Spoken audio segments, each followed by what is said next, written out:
Olá, olá. Tudo bom com vocês? Boa tarde para quem tá. Bom, acho que para todo mundo é boa tarde, né? Quase todo mundo. Quem estiver aí na Austrália vai ser boa noite. Tudo bom? Vocês estão falando da onde? Quem tá aqui pela primeira vez? Conta pra mim. Quem aqui já ouviu falar sobre codependência antes de eu começar a falar sobre esse tema? Oi, tudo bom, Jana, querida? Ou é a primeira vez que estão ouvindo falar? E aí, me contem aí para poder saber mais ou menos, porque tem muita gente que chega aí que é nova. Tudo bom, Nathalie? Tudo bom, Irene? Boa tarde, Angélica. Tô aqui falando da Espanha, né? Não sei se todo mundo sabe, né? Porque eu moro aqui já há alguns anos. Vou começar me apresentando também para vocês saberem, né? Aí, ó, a primeira vez que tem gente aqui falando de São Paulo, legal. Eu sou de São Paulo, mas moro aqui na Espanha já há 13 anos. Legal. Morro de saudade da terrinha. Consegui esse ano com a minha filhota, depois de 7 anos que ela não ia, ela tá com 9. Mas assim, pra quem não me conhece e tá chegando agora na página, primeira vez que me vê fazendo live e tudo mais, eu vou me apresentar pra vocês conhecerem um pouquinho da minha história. Eu sou Maíra Soares.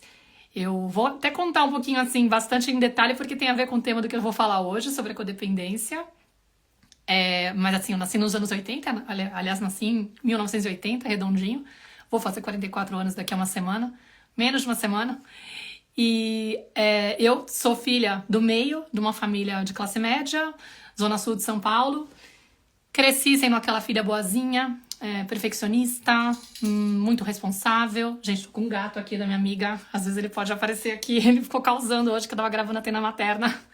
Apareceu com o chocalinho dele no meio do episódio. Eu não sabia o que fazer, nunca tive isso. Tô cuidando do gato de uma amiga que tá no Brasil. Mas enfim, se ele aparecer e fizer barulho, saibam que tô com visita. Tô com um hóspede em casa, melhor dizendo. Tudo bom? E aí, o seguinte, cresci. Vamos ver se vocês se identificam, inclusive, com esse perfil. É legal porque eu vou descrever mais ou menos como que eu era quando criança. E aí, algumas pessoas já podem identificar o cenário da codependência, como que se dá essa criança que se torna codependente, né? Para vocês entenderem. Ainda mais para quem ainda nunca ouviu falar sobre esse termo e tudo mais. Seguinte, né? Eu cresci sendo essa criança boazinha, essa criança certinha, que fazia tudo direitinho, que era muito estudiosa, que não queria dar trabalho nunca, né? E que se sentia muito responsável pelo bem-estar dos pais, né? E assim, hoje, aliás, antes de eu começar a falar com mais detalhes, só para explicar, né? Hoje o tema da live vai ser falar sobre a codependência. Deixa eu tirar o som aqui, que tem gente... Geralmente são as mulheres tentando se inscrever na mentoria. Vou falar sobre a codependência, né? Como que ela se dá, o que é a codependência e como que ela afeta a nossa forma de educar os filhos.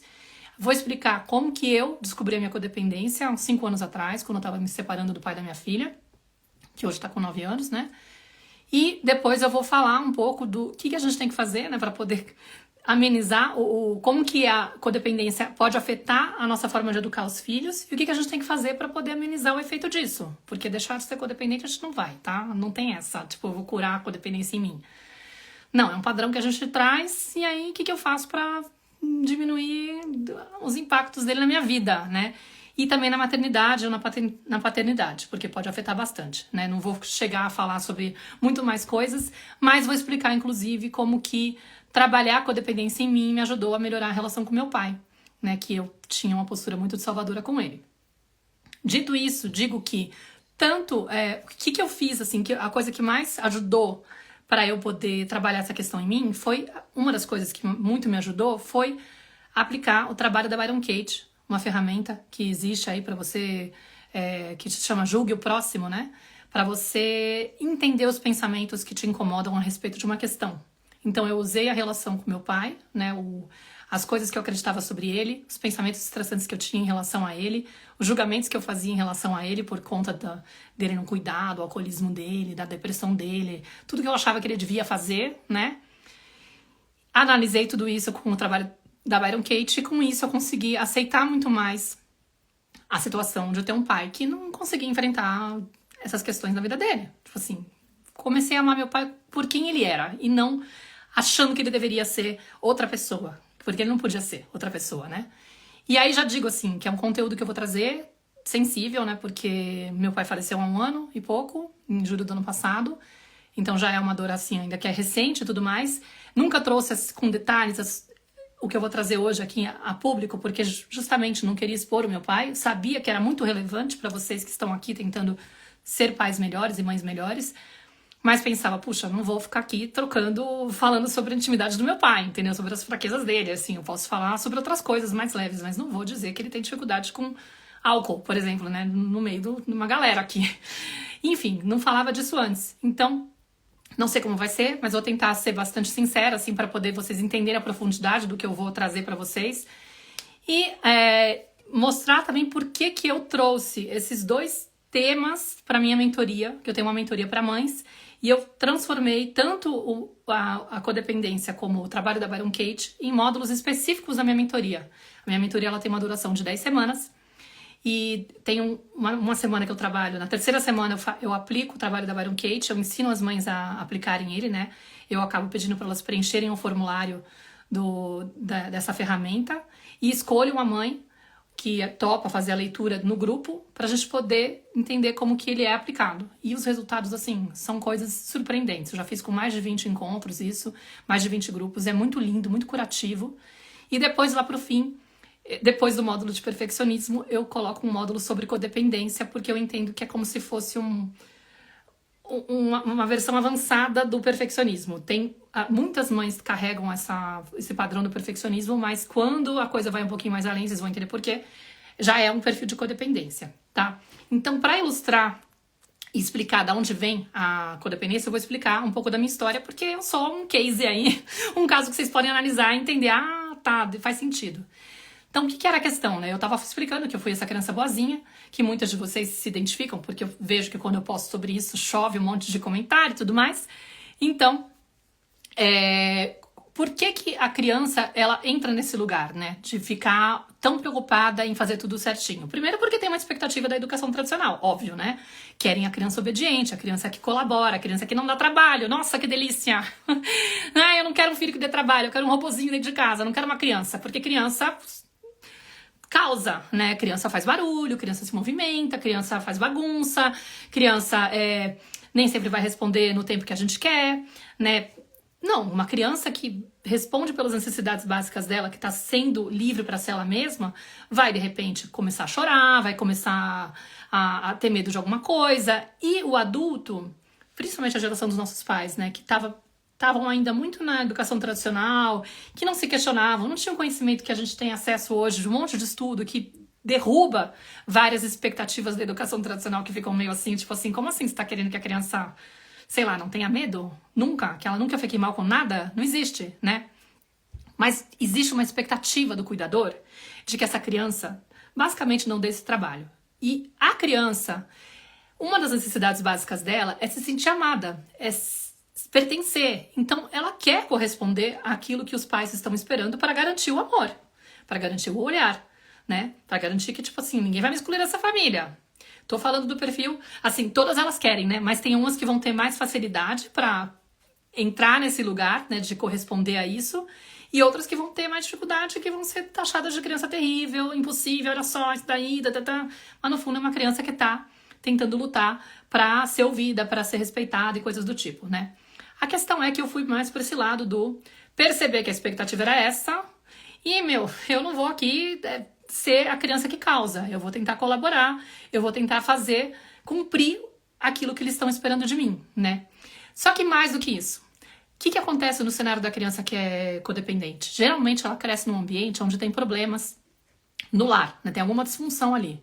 E esses problemas podem ser, por exemplo, no meu caso, pais muito preocupados com problema de grana, né? Isso tinha muito na minha casa. Na primeira infância, assim, as coisas que eu pescava, assim, do ar, do estresse que tinha na casa, dos incômodos que meus pais sofriam, tinha relação com grana. Tipo, eles casaram muito jovens. Meu pai tinha 20, minha mãe tinha 23. Eles meio que saíram era, tipo, eles precisavam sair de casa, entendeu? Aí, vamos fazer isso. Porque, tipo, naquela época, namorar não era uma coisa... Era anos 70, né? Tipo, você não podia ficar meio que namorando sem estar casado. Então, vamos sair, vamos dar um jeito. Meu pai foi emancipado e tal... Só que meu pai tava na faculdade, tipo, eles tinham aí uma certa, né, dificuldade para poder manter tudo. E eu sacava isso. Me preocupava por eles. Então, tem um plus, né? Porque eu falo assim, a criança perfeccionista, né, que é essa daí que faz tudo direitinho, que é boazinha, que fica tentando dar um jeito de não dar trabalho, ela já aprende a reprimir as próprias necessidades, né, pra não ficar demandando atenção e trabalho demais aos pais, né? Então ela meio que vai treinando, esconder aquilo que ela precisa mostrar, né, pra não atrapalhar, né? Não quero incomodar meus pais, eles já estão com muita coisa. Só que a criança codependente, ela já começa a se sentir responsável por ajudar os pais a saírem do problema deles.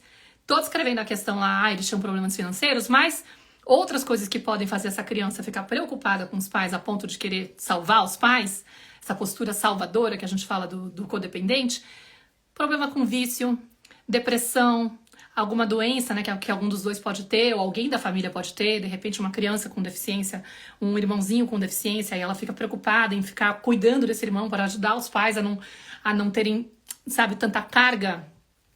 De repente pode ser um problema de... Peraí que eu anotei alguns aqui para não ficar esquecendo. Quando tem violência doméstica em casa. Imagina a cena, né? Tipo, a criança tá lá presenciando, inclusive várias mães que participaram da mentoria viveram isso e acabavam se identificando com esse cenário.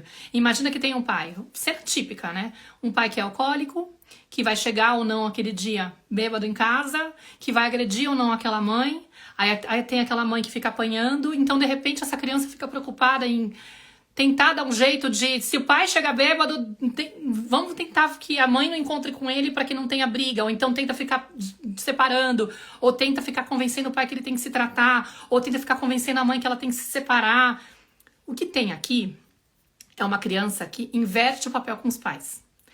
Porque a gente tem que pensar assim, na infância a gente tem que ser cuidado, né? E o que tá acontecendo? Se alguém tá se identificando, vai colocando o coraçãozinho, alguma reação aí para saber se vocês estão sacando que, nossa, isso aconteceu comigo, nossa, eu tô entendendo, eu acho que eu sei quem passou por isso, nossa, meu marido passou por isso, sabe, umas coisas assim? Pra eu saber que tá sendo fácil de vocês compreenderem a cena, né? Mas, e vai me falando, a Vitória tá falando, eu sou muito assim. Mas a preocupação dessa criança fica em cuidar do adulto, sendo que ela deveria estar sendo cuidada. Então tem uma inversão de papel, sabe? E aí o que vai acontecer com essa criança na vida futura?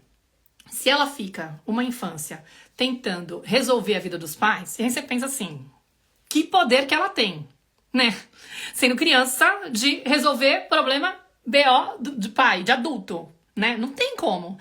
No meu caso, por exemplo, nessa primeira infância, a minha preocupação maior era poupar meus pais, porque eu via que eles sempre tinham problema de grana. Então eu não queria que eles gastassem coisas comigo, eu ficava super inibida de pedir coisa, odiava quando minha mãe ficava me oferecendo coisa, porque eu ficava, não, eu não quero que vocês gastem dinheiro, sabe? Tipo, deixa, eu posso viver sem isso. Ficava angustiada. Às vezes eu ficava enchendo o saco dos meus irmãos, tipo, você não gasta dinheiro com isso, você não vê que é foda pra eles, eu não sei o quê. Ficava tentando controlar a vida dos meus irmãos, coitados, devia ser uma pentelha. Pra poder o quê? Poupar minha mãe e meu pai. Porque eu via que aquilo gerava estresse. E eu tinha muita preocupação. Tipo, aquele amor assim, eu quero que meus pais fiquem bem. Então a criança ela vai desenvolvendo uma sensação de que ela é responsável pelo bem-estar dos pais, né? Ela tem que se ocupar de ficar cuidando deles, porque isso é o correto. Não olhar pra si, pensar nos próprios problemas, deixa, eu me viro, imagina, não tem problema, não pense em mim, não se preocupa comigo, eu consigo me virar, manja? Então a gente vai criando, é como se fosse um músculo, a gente vai exercitando esse músculo, até ó, tem gente falando assim, minha mãe me arrastava pra procurar meu pai bêbado, olha a inversão de papel, não era seu papel procurar seu pai bêbado, entendeu? Meu pai sofreu um acidente quando eu tinha 4 anos, eu sempre fui a criança preocupada. Sim, e aí assim, tem uma coisa tô preocupada e a outra deixa eu ir lá, sei lá, cuidar da minha mãe que tá passando mal, entendeu? Tipo, porque a preocupação obviamente vai ter, né? Mas a codependência já é um nível onde eu me envolvo pra poder ajudar. Uma vez eu recebi um direct de um pai falando assim, como é que eu faço com o meu filho, que era bem pequenininho, inclusive devia ter uns 6 anos no máximo, porque a mãe dele é depressiva, e eu sempre fico falando pra ele que é importante ele ficar lá de vez em quando com ela, no quarto, porque ela não consegue sair do quarto, porque ela tá passando mal. E aí eu falei, nossa, cuidado. Eu dei um alerta nele, assim, sabe? Tipo, eu super entendo a sua preocupação de querer que eles tenham um vínculo e tudo mais. Mas assim, uma coisa que ele não pode é se sentir responsável por ficar cuidando da mãe. Entendeu? Porque não é o papel dele. O adulto, ele tem que aprender, tipo, que é meu papel cuidar de mim, entendeu? E meu filho tem que se libertar disso. Mas como essa criança, ela fica tentando se meter, né? Ela se enxerga nesse lugar, pode ser uma coisa direta que o adulto exige, né? De certa forma coloca, ou ela começa a concluir que esse é o melhor lugar para ela estar, que ela vai ser vista desse jeito, né? E que o correto seria isso, sei lá. Pra mim tinha uma questão muito assim de moral, assim, tipo assim, é o certo a ser feito, entendeu? Eu não sinto ninguém me puxando pra pensar nisso. Mas depois eu comecei a ocupar esse lugar, porque eu lembro de situações onde meus pais estavam desesperados, porque, sei lá, meu irmão tava fazendo tal coisa, você não quer conversar com ele? Você é tão boa de fazer essas coisas? Ai, tipo assim, eu não consigo, eu não dou conta, mas você pode, entendeu? Então me envolvia já, porque, claro, eu tava ocupando aquele lugar. Mas o ponto é que a criança, ela fica tentando fazer esse papel, né? Tipo, tentando, de repente, salvar esse pai, salvar essa mãe. Como ela não consegue, ela vai pra vida adulta, primeiro, com esse músculo de olhar pro outro e cuidar do outro muito fortalecido. Uma empatia, assim, gigante, de detectar a dor do outro, de se envolver com a dor do outro. E uma sensação de que fracassei lá atrás. Não foi o suficiente que eu fiz lá atrás. Então parece que assim, deixa eu tentar fazer agora que eu sou adulta com os outros. É inconsciente, tá? O que isso faz? Primeiro, se quem é mulher aqui e tiver esse perfil vai reconhecer. Tem até um livro que fala sobre isso, que é Mulheres que Amam Demais. Geralmente a gente encontra, rapaz, eu vou falar de experiência de mulher com homem que vai ser mais fácil pode ser o inverso, tá? Mas assim, para ficar mais fácil, para ficar didático. Vou procurar homens problemáticos, né? Vou me atrair. Na verdade, assim, não é que eu vou procurar, deixa eu procurar aqui homens que têm problema. Não, eu me atraio por homens mais problemáticos que têm problemas, porque aí eu tenho uma coisa pra poder resolver, entendeu? Alguém pra salvar. E, de certa forma, pra compensar o meu fracasso lá atrás. Porém, tem uma pegadinha. No fundo, não é bem assim. Eu não quero tanto que essa pessoa se resolva, porque se ela se resolver, ela pode sair andando, né? Porque, na verdade, eu preciso que ela dependa de mim. Esse que é o lance. A pessoa, ela desenvolve um vício por cuidar dos outros. Então, ela tá sempre prestando atenção no problema dos outros, né? Eu quero lá resolver, eu pego um cara que tem problema financeiro e vou tentar dar um jeito na vida dele, porque, na verdade, ele só precisa de alguém pra organizar, pra ter mais responsabilidade. Eu vou pegar um cara que também tem alcoolismo, de repente, que tem o mesmo vício que o meu pai, e dessa vez eu vou conseguir trazer esse cara pro tratamento e ele vai conseguir se curar. Inclusive, o termo da codependência surgiu das reuniões de alcoólicos anônimos dos anos 80, lá nos Estados Unidos, quando os profissionais que acompanhavam as pessoas que vinham para as reuniões de AA começaram a ver que, tipo, tinham familiares que traziam, né? Geralmente as esposas traziam esses caras, meio que muitas vezes convencendo eles, vocês têm que seguir o tratamento, vamos lá, eu te levo, tal. E essas pessoas ficavam numa salinha à parte, assim, né, pra poder esperar a reunião acontecer. E num determinado momento, os profissionais pensaram, bom, vamos acompanhar também essas pessoas para poder dar um apoio, porque não deve ser fácil conviver com uma pessoa que tem vício e tudo mais, vamos ver o que elas precisam. E no final, o que acontecia? O que aconteceu? Eles sacaram que elas tinham um perfil muito parecido.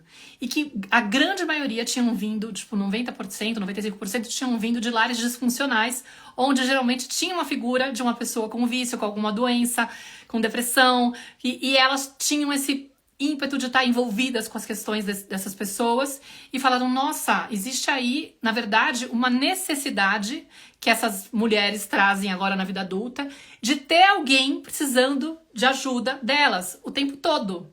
É como se ela se percebesse mais valiosa quando ela desempenhasse esse papel de estar tentando salvar o outro. Vocês se identificam com esse perfil? E aí, o que acontece muitas vezes? A gente chega na vida adulta e ainda tá preocupado com os pais, né? Muito atrelado com as dores dos pais. Não fui eu que quis fazer esse negócio, tá? Não sei nem como eu fiz. Tem gente falando que se identifica. Muito assim, ainda se envolvendo e ainda tentando convencer os pais que eles precisam tomar jeito, fazer terapia, ir no médico, começar o tratamento, sei lá, contratar uma pessoa pra resolver tal problema, e ó, 100% sim, me reconheço, não é? E fica lá gastando tempo e energia cuidando do assunto dos pais, que são adultos, mais velhos, entendeu? Tão grandinhos e que são donos das próprias escolhas e que têm o direito de escolher o que eles quiserem para a vida deles. Só que a gente fica naquele lugar de querer controlar, de querer guiar eles para aquilo que a gente acredita que é o melhor pra eles. E aí, o que eu quis trazer pra vocês, assim, que eu acho que é importante? O meu caminhar pra isso, primeiro assim, que eu saquei, né, que eu era codependente, mais ou menos há uns 5 anos atrás, quando eu tava me separando do pai da Nara, minha filha tinha uns 4 anos, o pai da Nara é espanhol, né, só pra dar um pouquinho de contexto pra vocês aqui, e eu tava cheia de razão, assim, tipo assim, nossa, esse cara não percebeu isso e aquilo, olha só, ele nunca reconheceu várias coisas que eu fiz por ele. Eu lembro que quando eu conheci o Alfonso, né, o pai dela, em 2011, que foi o ano que eu vim morar na Espanha, eu vim fazer um master em fotografia aqui, em fotografia artística, eu sou jornalista de formação, né, na verdade eu me tornei educadora parental porque eu fiz uma transição de carreira. E aí, assim, quando eu conheci ele, hoje eu olho assim e falo, gente do céu, era codependência pura. Porque eu me apaixonei por ele, assim, meio que assim, na hora que eu vi que ele era desenhista, ele tava trabalhando de garçom, assim, num lugar. E eu olhei pro desenho que ele tinha feito, uma caricatura que tava no lugar, assim, no restaurante onde ele tava no muralzinho lá. E eu saquei que aquilo era uma caricatura dele, né? Era um autorretrato dele. E aí eu perguntei, foi você que desenhou isso? Ele falou, foi. E é você, não é? Sim. Aí eu olhei pra ele e pensei assim, o que esse cara, com esse talento, tá fazendo atrás desse balcão? Tipo assim, tá viajando. Na hora, assim, veio provavelmente uma ideia assim, ele só precisa de alguém pra guiar ele, porque ele tem um potencial absurdo, mas ele ainda não sabe o caminho. Porque comecei a conversar com ele, puxar assunto, tal, não sei o quê. E aí ele veio e falou pra mim, eu perguntei, mas por que você não trabalha com isso? Porque aqui na Espanha é complicado, porque não tem espaço. E eu pensando, imagina, eu tava numa época assim, que tava super com o meu poder pessoal lá em cima, tudo que eu queria eu conseguia realizar. Tinha acabado no ano anterior, que foi o último ano que eu morei em São Paulo, né? Eu sou de lá, eu tava com 29 anos, eu tava cantando nos bares à noite, uma coisa que eu tinha muita dificuldade de fazer. Era um sonho que eu tinha muito reprimido da minha infância, adolescência. Eu sempre quis ser cantora e eu tinha muita vergonha, sei lá, era muito insegura. Me boicotei muito.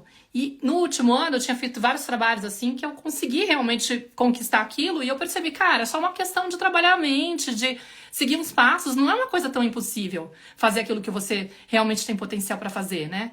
E aí eu pensei, eu vou ensinar ele. Nossa, hoje eu olho e falo assim, eu me apaixonei pelo projeto que eu tinha na frente. Falei assim, agora sim, vou pegar um cara que precisa de mim. E aí, qual que é o lance, né, a pegadinha? A gente gosta de se tornar necessária, né?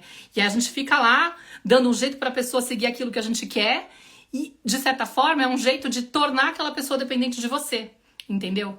Então, e aí eu fiz todo um esquema pra ele poder, sei lá, ir atrás das aulas que ele queria dar, que ele podia dar. Se inscreve aqui nessa aula pra ser professor. Aí eu montava a página dele pra ele poder promover o trabalho dele. Hoje ele virou... onde ele se tornou modelador 3D, ele ganha muito mais, ele tá mega realizado. E eu me sentia super responsável por ter, tipo, ajudado ele a chegar nesse lugar, entendeu? Só que também tinha tipo, uma dinâmica de muitas vezes ficar querendo controlar ele e mudar ele. Isso o codependente faz demais, né? E que vocês vão perceber, né? Por que faz isso? Porque a gente foi muito controlado também. Então a gente tem essa mania, mas principalmente porque a gente começa a adquirir essa habilidade de eu sei o que é melhor pra você. Então eu fico querendo toda hora convencer o outro a entrar nesse lugar. A codependência é mais quando tem essa coisa entre um e outro, né? Tipo, eu estou gerando uma coisa entre eu e ele. Eu preciso que ele dependa de mim, né? E aí, quando eu me dei conta disso, eu falei, cara, eu era muito manipuladora nessa relação. Eu era muito chata muitas vezes, porque por mais que fosse uma causa nobre, né? Tipo, eu quero que ele tipo, seja mais feliz, que ele viva a potência dele, de certa forma, eu tô empurrando a minha versão do que eu acho que ele deveria ser. Sabe? É tipo assim...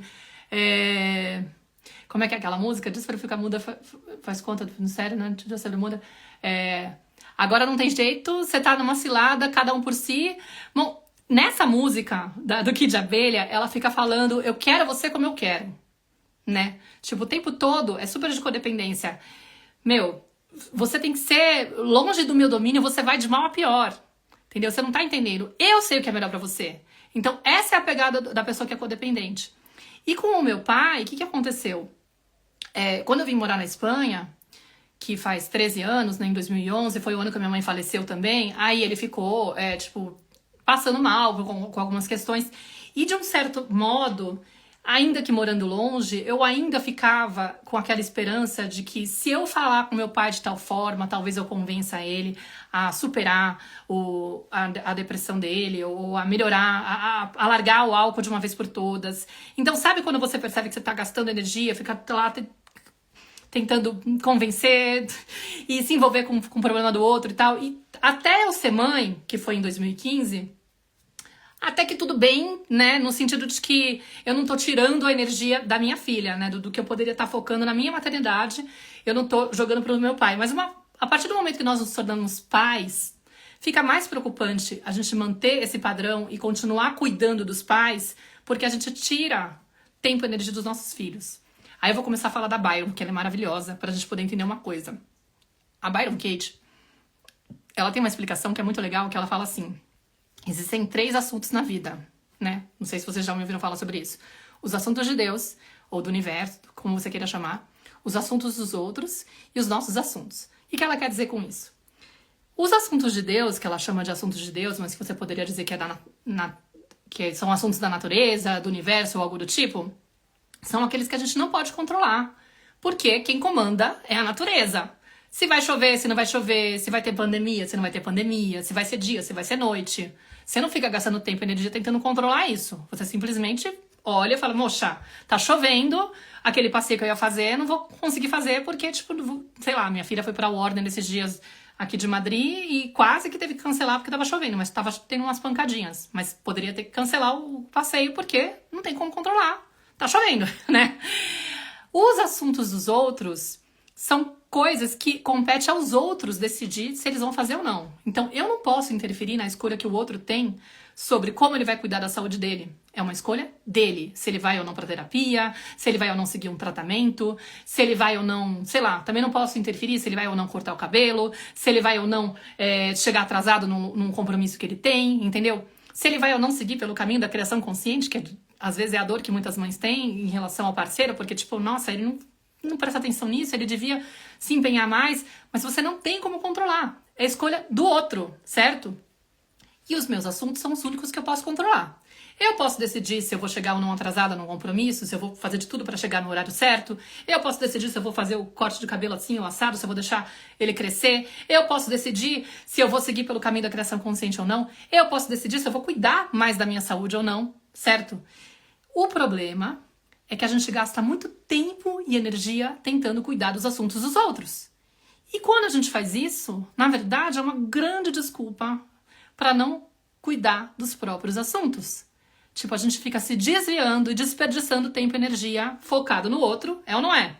E aí, no fim, tipo assim, eu sou alecrim dourado, não tem problema nenhum. Então, tem um lugar também gostosinho, que esse é um comportamento da codependência. No fundo, ela tá descrevendo isso, entendeu? Tipo assim, eu vou ficar lá cuidando da vida do outro, me envolvendo com o problema do outro, e aí eu não preciso, eu tô distraída do que é meu.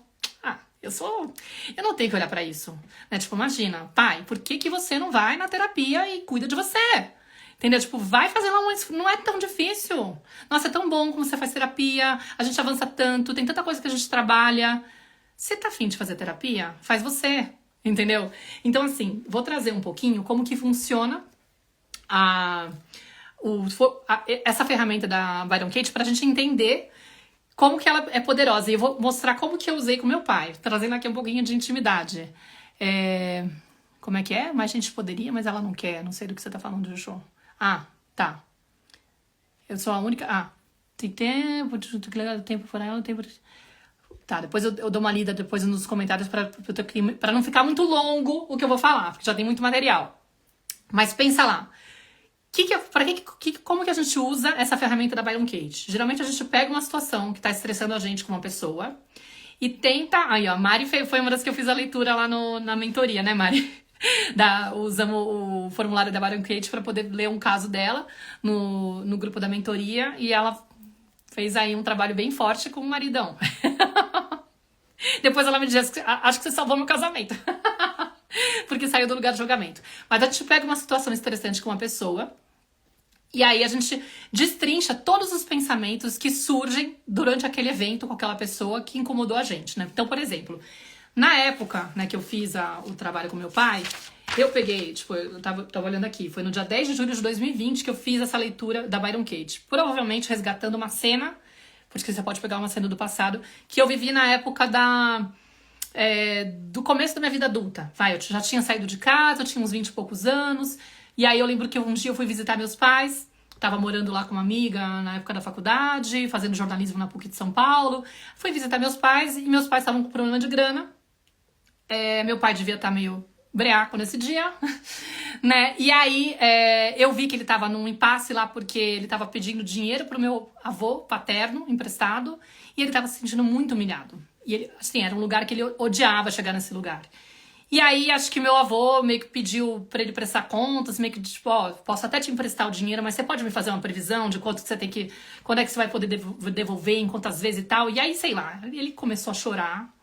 E ele começou a falar que ele preferia morrer e que ele não queria passar por aquilo nunca e não sei o quê, Então eu coloquei, a gente vai respondendo assim umas perguntas, né? Eu coloquei assim, eu tô assustada e com medo do meu pai, porque ele teve uma crise de choro e confessou que tem vontade de morrer. E eu tô com raiva dele porque ele não sabe controlar as emoções dele diante dos filhos, né? Então, tipo assim, a primeira coisa que a gente faz é descrever a situação que dói. Obrigada, o Wesley tá falando que eu sou sensacional. E aí, tô sendo assim, bem crua te contar uma coisa que é muito íntima. Meu pai, eu lembro dele falar muito de vontade de morrer durante a infância, entendeu? Você pensa o estado de alerta que fica uma criança que fica imaginando assim, nossa, será que meu pai vai se matar? Será que um dia ele vai chegar a se matar? Então, um pouco do meu ímpeto de querer resolver as coisas para ficarem, para aquele ambiente ficar harmônico, era tipo assim, se o ambiente não estiver bem, se meu pai estiver nervoso, pode ser que ele se mate, ele não vai dar conta, ele não dá conta, ele tá toda hora falando que ele quer se matar. Vocês entendem a dor disso? Então, é uma criança que realmente ela fica em estado de alerta e ela fica naquela coisa do tipo assim, eu sou responsável, ou melhor, eu seria muito irresponsável de ignorar isso e fingir que tá tudo bem, né? E não fazer nada a respeito, tá? Então, aquilo era uma dor constante. E nesse caso, eu peguei essa situação, né? E aí, o que ela faz? Ela pede pra você ir respondendo uma série de perguntas, né? Descreve a situação e depois explica, né? O que você quer que essa pessoa faça nessa situação, né? Então, eu coloquei assim, eu quero que ele seja mais forte, eu quero que ele seja confiante, eu quero que ele ame a vida, né? Eu quero que ele se sinta otimista, eu quero que ele me transmita confiança, né? Eu quero que ele pare de chorar, eu quero que ele pare de se sentir vítima, quero que ele aceite pedir ajuda sem se sentir humilhado, quero que ele se sinta capaz de enfrentar os obstáculos da vida, né? Quero que ele pare de sentir pena de si mesmo. Foi o que eu respondi na segunda parte. E depois, ele pergunta assim, o que você acha que essa pessoa deveria fazer? Que conselho você daria para essa pessoa nessa situação, né? E aí eu coloco, ele deveria ser mais forte, ele deveria ser mais confiante, ele deveria ter vontade de viver, ele deveria ter uma relação mais leve com o trabalho, ele deveria ser mais maduro, né? Ele deveria poupar os filhos e a mulher da dor dele. Olha que loucura. Ele deveria se cuidar mais, ele deveria se amar mais, ele deveria se empenhar mais, deveria parar de se sentir vítima, de sentir pena de si mesmo, deveria ser grato porque ele tem alguém pra ajudar ele. Tipo, eu queria reconhecimento, entendeu? Além disso, né? Ele não deveria se sentir humilhado, não deveria chorar na frente dos filhos, olha que loucura, né? Tipo, não deveria sofrer, não deveria assustar os filhos com a dor dele, né? Vê se vocês vão se reconhecendo, tipo, porque são pensamentos que disparam, e esse que é o ponto, né? Ela fica tentando investigar, assim, o trabalho da Byron, ela funciona assim, você vai pra situação que te causou dor, né, com a relação com o outro, e você começa a investigar todos os pensamentos que surgem na sua mente, porque é uma coisa inevitável de acontecer. São julgamentos que vêm de do tipo, isso não deveria estar acontecendo, não deveria ser assim, meu pai não deveria estar agindo assim, né? Ele deveria ser mais otimista e confiante, deveria saber transmitir isso aos filhos, e ele deveria ser o meu porto seguro. Do tipo assim, quem é ele pra ficar desestabilizado? Ele tem que me transmitir essa segurança, ele não tem o direito de ficar mal e me transmitir insegurança, né? Tipo, esse é o ponto. E aí, só pra um parênteses, a Byron, ela fala uma coisa muito, muito forte, que não tem como você negar. Não tem como você dizer que ela não tá certa. Você não sofre por aquilo que acontece. Você sofre porque você está apegado à ideia de que aquilo que está acontecendo não deveria estar acontecendo. A gente sofre porque a gente tem resistência àquilo que nos acontece. A gente tem resistência àquilo que a pessoa apresenta. Se a gente não tivesse resistência, a gente não estaria em sofrimento. Mas segura essa, que vai ficar mais claro por que ela fala isso depois, tá? Aí, num quarto momento, ela pergunta: o que eu preciso, o que você precisa que essa pessoa faça para que você se sinta bem, né? Aí você começa a destrinchar. O ideal é que você seja verdadeira, honesta, e não fique, ai, não posso falar isso, imagina. Eu preciso que meu pai pare de chorar, que ele diga que tá tudo bem, que tudo vai ficar bem, que ele vai dar um jeito, que ele sabe o que precisa ser feito. Eu preciso que ele peça desculpas por ter perdido a cabeça e chorado de forma descontrolada, mas que isso acontece e que ele vai ficar melhor. E eu preciso que ele diga que a vida é boa, apesar dos maus momentos, e que ele vai se cuidar para ele se sentir melhor. Tipo, tudo isso pra mim era como assim, na minha cabeça, antes de eu fazer o formulário, né?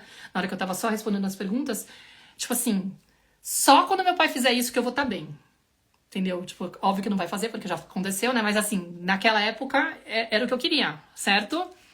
Muito forte. Tô compartilhando aqui, falei pra vocês. Eu não sei se eu vou deixar depois ela muito tempo ao vivo, porque é uma coisa muito íntima, que eu nunca trouxe a público pra preservar meu pai. Mas agora que ele faleceu, tipo, mais ou menos eu me sinto um pouco mais confortável. Jamais faria isso com ele vivo, né? Imagina, tadinho. Talvez ele se matasse. Tô brincando. Mas assim, na quinta... pergunta, ele pede pra você julgar a pessoa e descer, tipo assim, a lenha nela. Fala assim, como você julga essa pessoa? Quais são os rótulos que você dá pra ela? Quais são os julgamentos que você tem em relação a ela nesse momento? Né? Como que você... O que vem na tua cabeça do tipo assim, pai, não é possível, né? Então veio assim, meu pai é fraco, pessimista, incapaz, inútil, covarde, incompetente, vitimista, dramático, exagerado. Tipo, vocês pensam eu na frente dele pensando tudo isso, como não gera sofrimento, eu acreditar em tudo isso. Aí, peraí.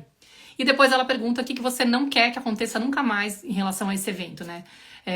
E aí eu coloquei, eu não quero nunca mais ver o meu pai dizendo que ele prefere morrer a enfrentar algum obstáculo da vida, né? Foi isso que eu pus. E aí, qual que é o ponto, né? A partir daí... A proposta da Byron é que a gente pegue as frases que a gente colocou nesse questionário todo que a gente foi escrevendo e vai analisando uma a uma. Na medida do possível, todas, se você puder. Mas começa por algumas que são mais fortes. Eu fiz isso foi em 2020, faz 4 anos. Eu tava com 40 anos. Tá? E essa história aconteceu, esse evento aconteceu, eu tinha 20 e poucos anos. Ou seja, foi tipo uns 18 anos depois do acontecimento, mais ou menos, vou dizer. Quase 20 anos depois, tá? E é muito lindo porque você pode visitar coisas do passado. Inclusive, teve uma mãe da mentoria que falou assim, que depois que ela aprendeu a técnica, né, no encontro lá com a gente, ela aplicou com o irmão dela por uma discussão que ela tinha tido 20 anos atrás. E ela falou, Maíra, em 15 minutos, eu dissolvi a mágoa que... Eu me arrepio. Eu dissolvi a mágoa que eu tinha dele aplicando o trabalho. Eu guardava aquele rancor há 20 anos. E eu dissolvi a mágoa que eu tinha com ele. Mas enfim, aí o que aconteceu? O que você faz? Você começa a pegar algumas frases e analisar elas. Então, por exemplo, eu vou lá e pego uma frase do tipo, meu pai deveria se cuidar mais. Né? Ou que no fundo é parecida com, meu pai não sabe se cuidar. Né? E aí eu vou e faço a pergunta, isso é verdade? Que inclusive, ó, não tô brincando, eu tenho tatuado, eu tatuei no ano passado, isso é verdade? Eu tatuei aqui de tão forte que é esse trabalho pra mim. Né? E aí você se questiona, é verdade que meu pai não sabe se cuidar? Aí eu digo, claro, vamos supor, eu digo sim. Tô mais do que careca de saber que meu pai não sabe se cuidar. Que isso, olha o estado dele. Aí, se escondendo atrás do álcool, se anestesiando ao invés de enfrentar as dores da vida, não sabe se cuidar, não vai atrás de uma terapia, né? Tenho todo o meu preconceito aqui, toda a minha ideia de que ele não sabe se cuidar. E aí eu vou lá e pergunto de novo, né? Ela pergunta de novo, você tem 100% de certeza que seu pai não sabe se cuidar? Você pode garantir isso? Tem, né? Vai lá, se concentra, pensa naquele momento e tal. E aí, às vezes, a gente dá uma afrouxadinha, pode ser que não tem resposta certa, segundo ela, você pode dizer sim, não. Geralmente a pessoa fala, eu não sei, acho que eu não posso, 100% eu não posso dizer, né? Não vou molhar, não vou colocar minha mão no fogo, vai saber, quem sou eu, né? E aí, depois ela começa a perguntar, como que você se sente e como que você reage quando você acredita nesse pensamento de que seu pai deveria se cuidar, meu pai deveria se cuidar, meu pai não sabe se cuidar, né? E aí eu começo a destrinchar, né? Tipo, por exemplo, eu vou lá e falo assim, eu fico assustada, eu fico com medo, eu fico pessimista, eu fico com raiva, sei lá, eu fico julgando ele, eu quero que ele pare de ser assim, né? Eu sempre fico apavorada, eu fico com medo de perder ele, porque vai que se ele não se cuida, pode ser que uma hora ele adoeça e faleça, né?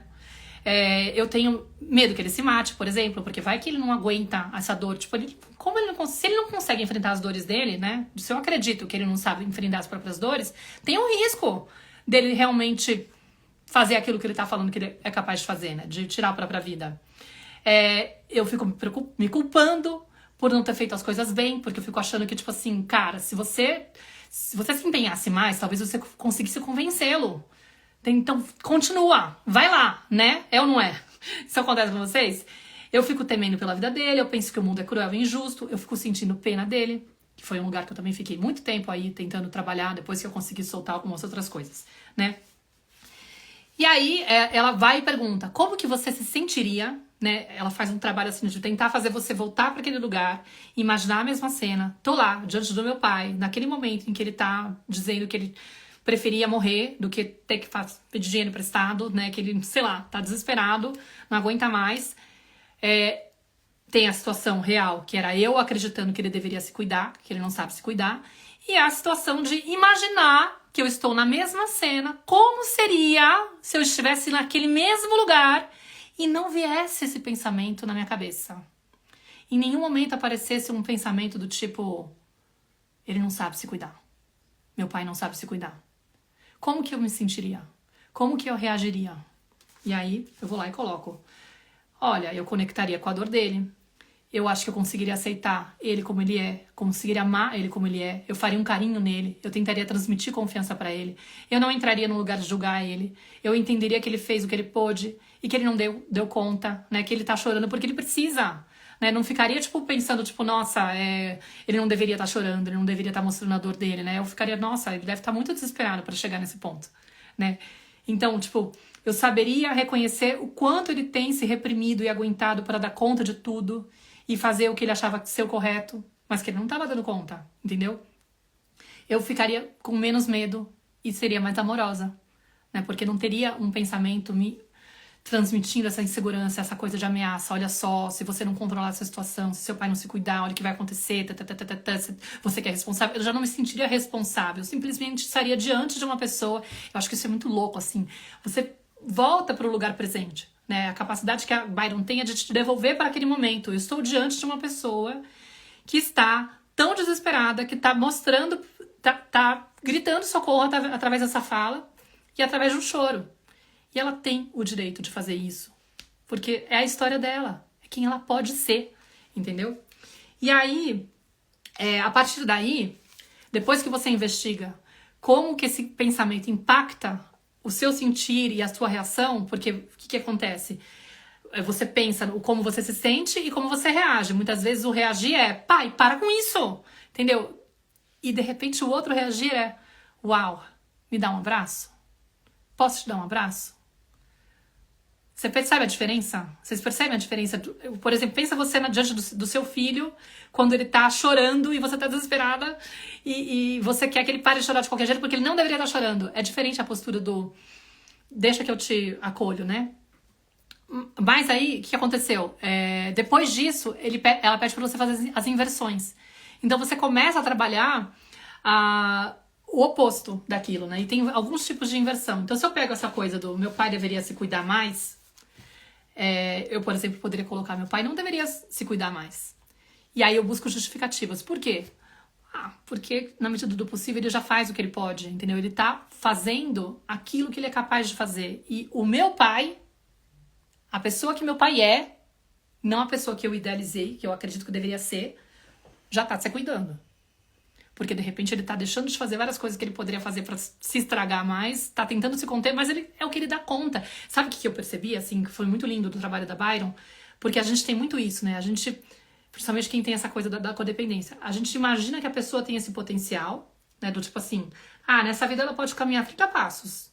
E aí quando ela caminha esses 30 passos, nossa, ela vai ficar super iluminada, vai ficar bem resolvida com um montão de coisas. E aí a gente fica tentando fazer a pessoa ir por aquele caminho, porque a gente tá naquele empenho, fazendo aquele processo também, e tá super indo lá na frente, chegando perto dos 30 passos e achando lindo tudo aquilo. Então a gente quer convencer todo mundo, vem com a gente, vem comigo, é tão lindo esse lugar de se trabalhar e tal. Só que tem pessoas que estão tão bloqueadas, estão tão feridas, estão tão inconscientes, estão tão presas na dor delas. E eu comecei a me dar conta, pro meu pai, é muito 30 passos. Talvez 3 passos é o que ele vai conseguir dar nessa vida. E vai ser maravilhoso. E assim, por que eu não posso celebrar com ele os 3 passos que ele deu? E achar ele lindo dando os 3 passinhos que ele pode dar, entendeu? Tipo assim, quem sou eu pra ficar insistindo que ele tem que fazer e só aceitando ele se ele fizer esse caminho, tentando chegar nos 30 passos? De repente, assim, não vai ter como. E aí eu comecei a fazer as pazes com isso. E mais do que isso, ele não sabe se cuidar, né? Quando a gente inverte pra gente é o mais poderoso. Eu não sei me cuidar. E aí é que pega a história, né? Tipo, eu é que deveria cuidar mais de mim.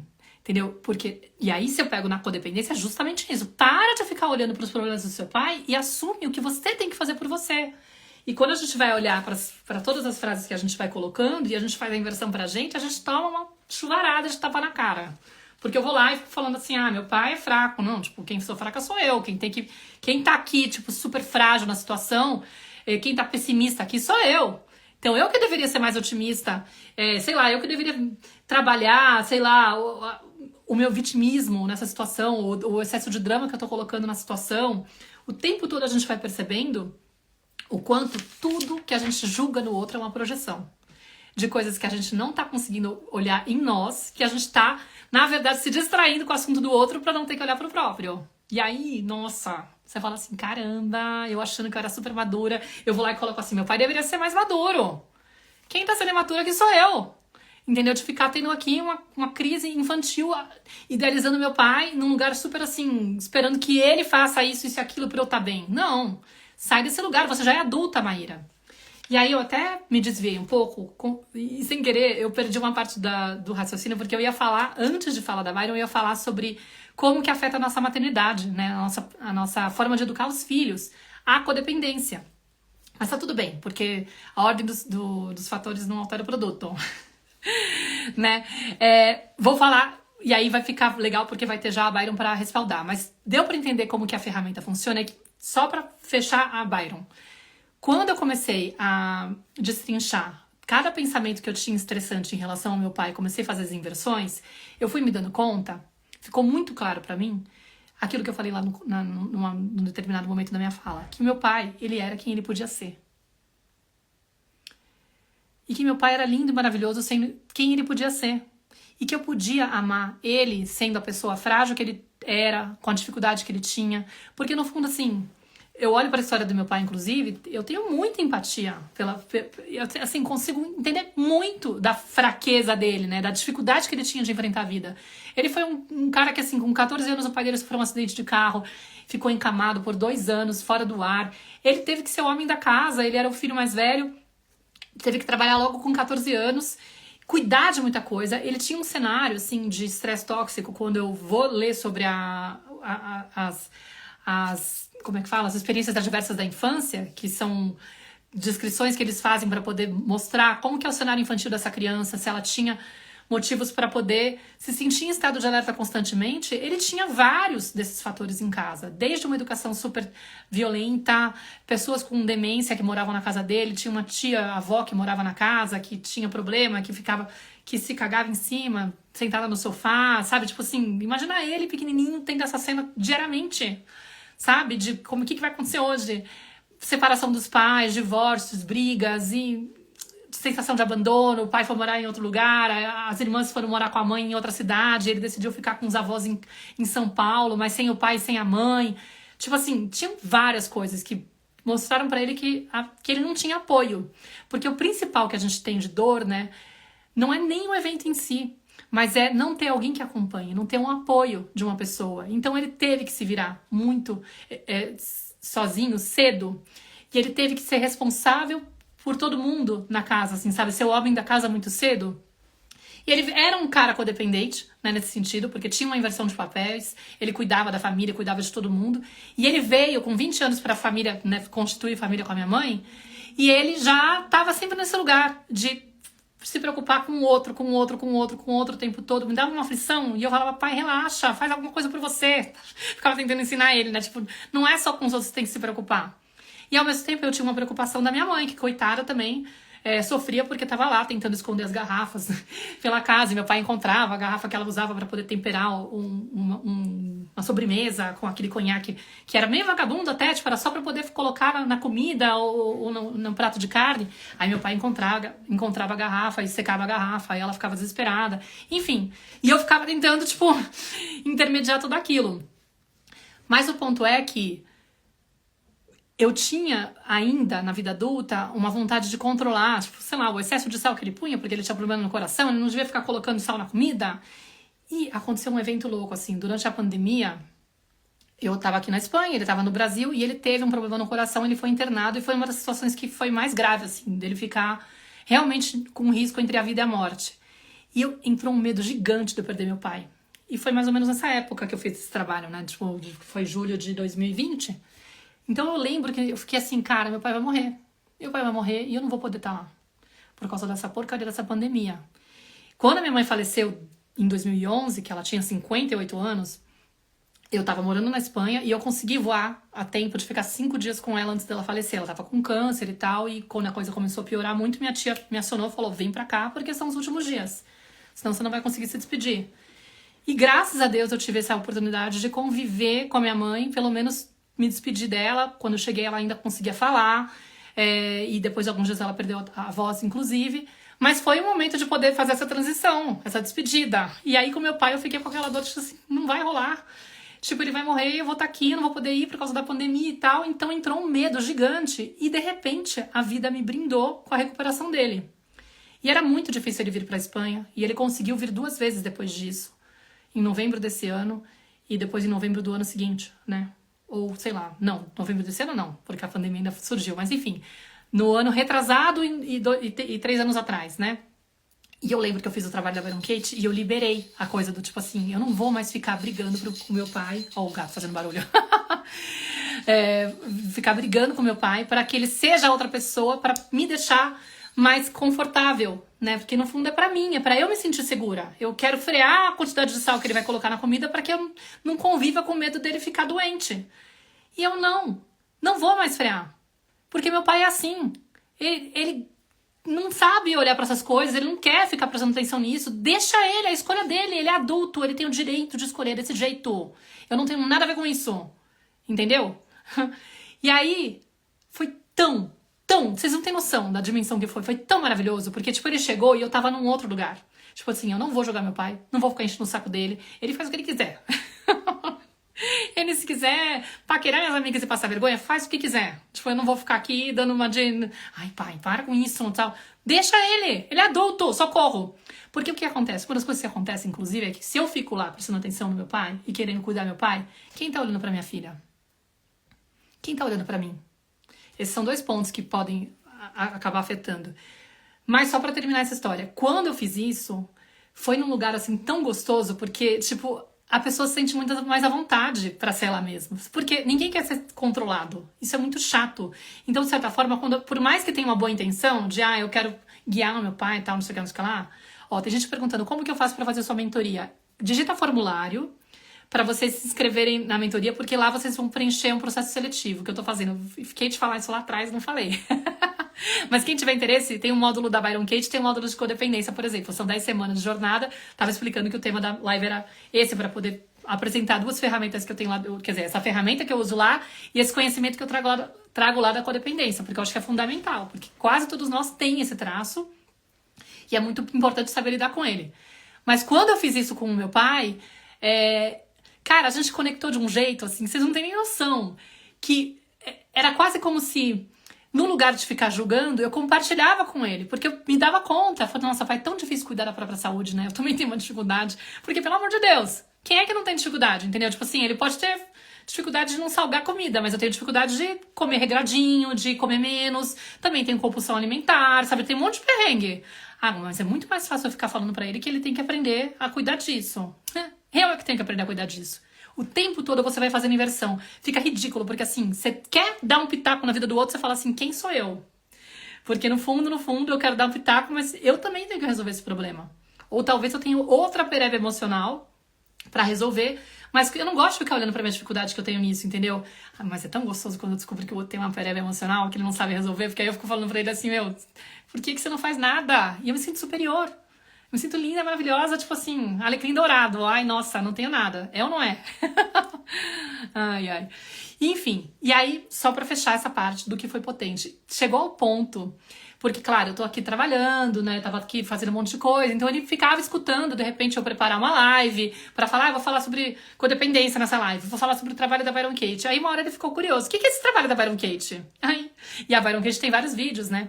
Que inclusive eu traduzi vários, eu coloquei lá uma playlist que eu tenho no Biblioteca Canto Maternar, se alguém quiser procurar no YouTube, Biblioteca Canto Maternar. Tem uma playlist lá com uns 30 vídeos da Byron que eu coloquei legenda em português. A maioria relacionados a temas de maternidade, né? Que eu fui selecionando e ajudando a traduzir. E aí ele falou, eu quero conhecer, fiquei curioso. A gente começou a maratonar alguns vídeos. E dava risada, e virava piada interna. Mas eu não tava mais tentando empurrar pra ele. O fato de eu estar na minha e simplesmente aceitando ele se sentia à vontade e até inspirado pra poder ficar curioso perguntando, me fala mais sobre isso. E eu pensava, nossa, como assim? Eu nunca imaginei que meu pai fosse se interessar, pelo contrário, eu achava que ele ia achar o ó. E no fim, ele ficava instigado, tá? Isso é importante.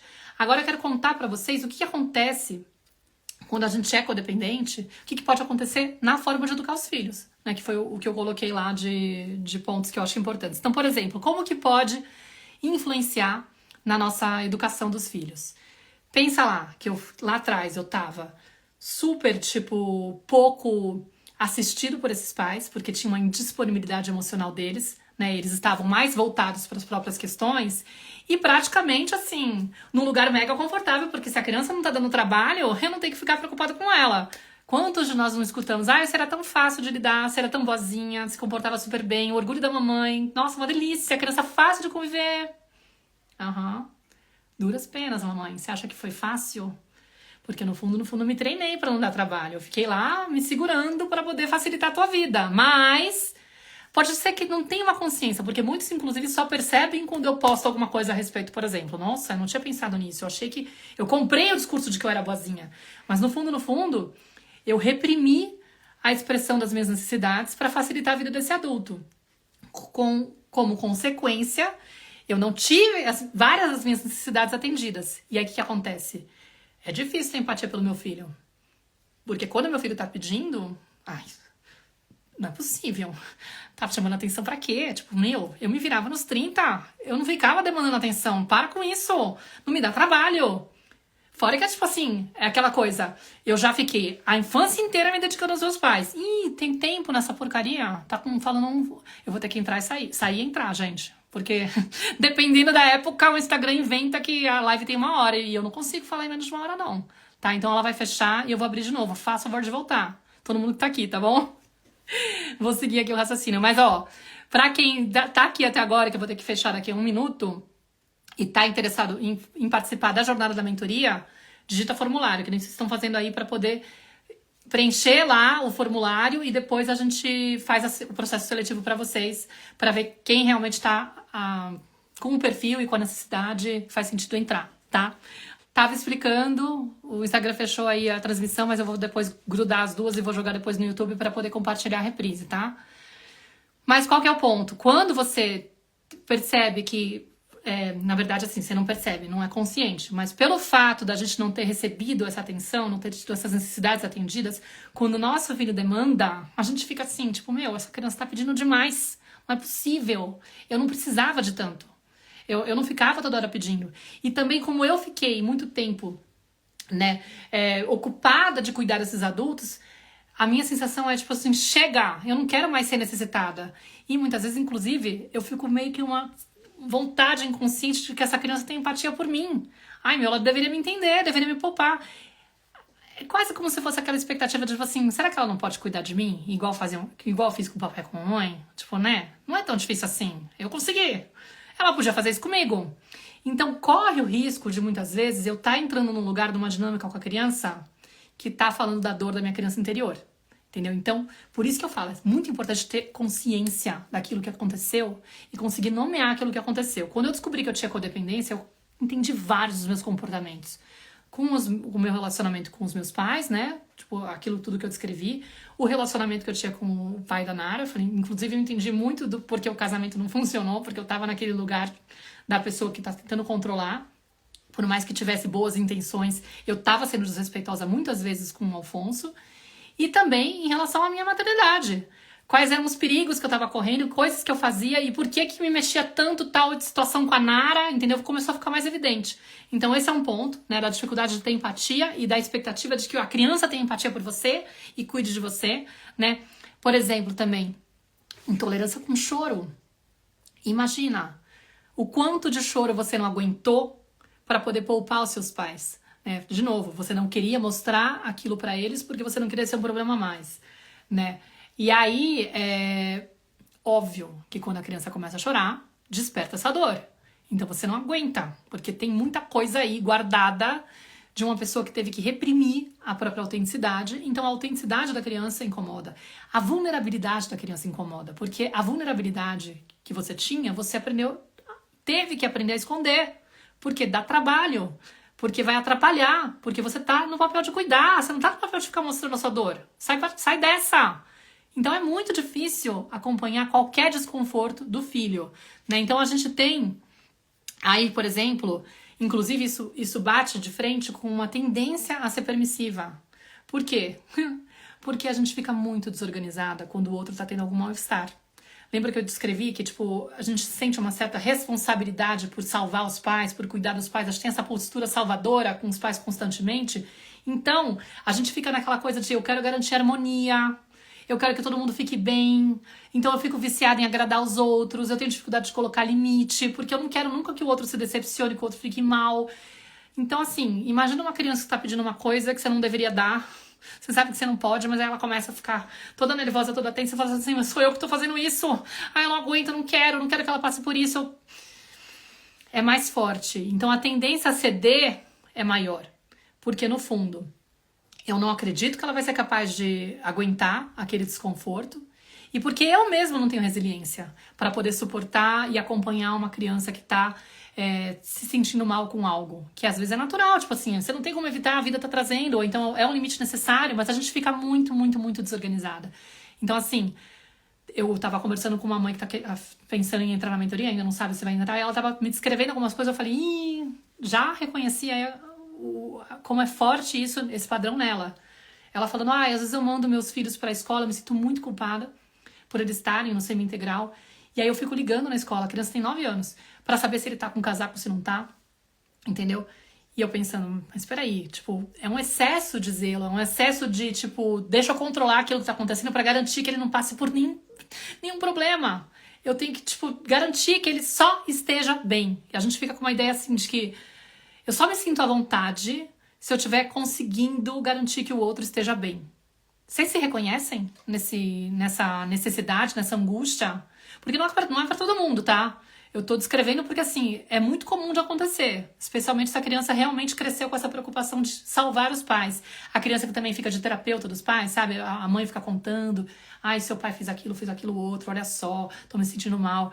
Também é um jeito de trocar esse lugar, né? Então, ela vai ficando nesse espaço de se sentir meio responsável por estar cuidando dessa pessoa, né?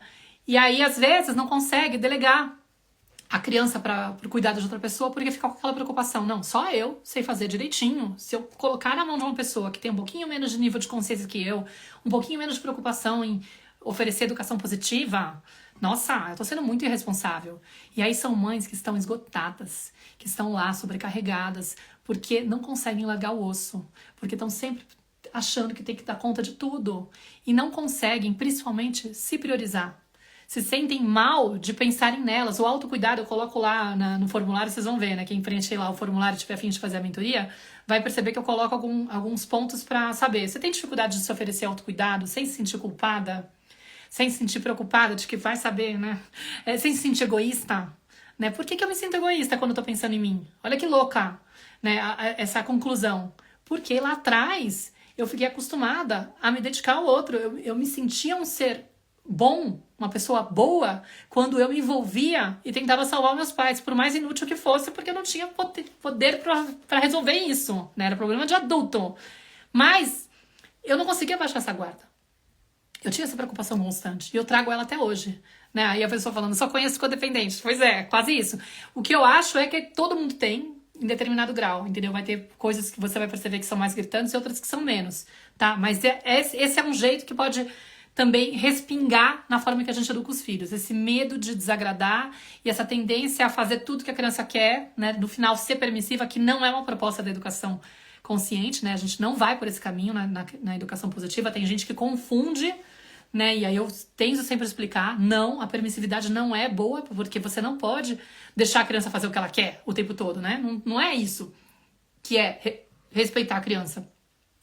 O problema é que eu não tenho a resiliência, porque, como assim? Vamos pensar assim, se eu não tinha espaço pro choro, ou se eu tinha que me virar sozinha quando eu tava mal com alguma coisa, porque eu não podia contar com esses pais para me acompanhar, significa que não tinha alguém me corregulando quando eu tava desregulada emocionalmente. Eu tava lá tentando me resolver sozinha.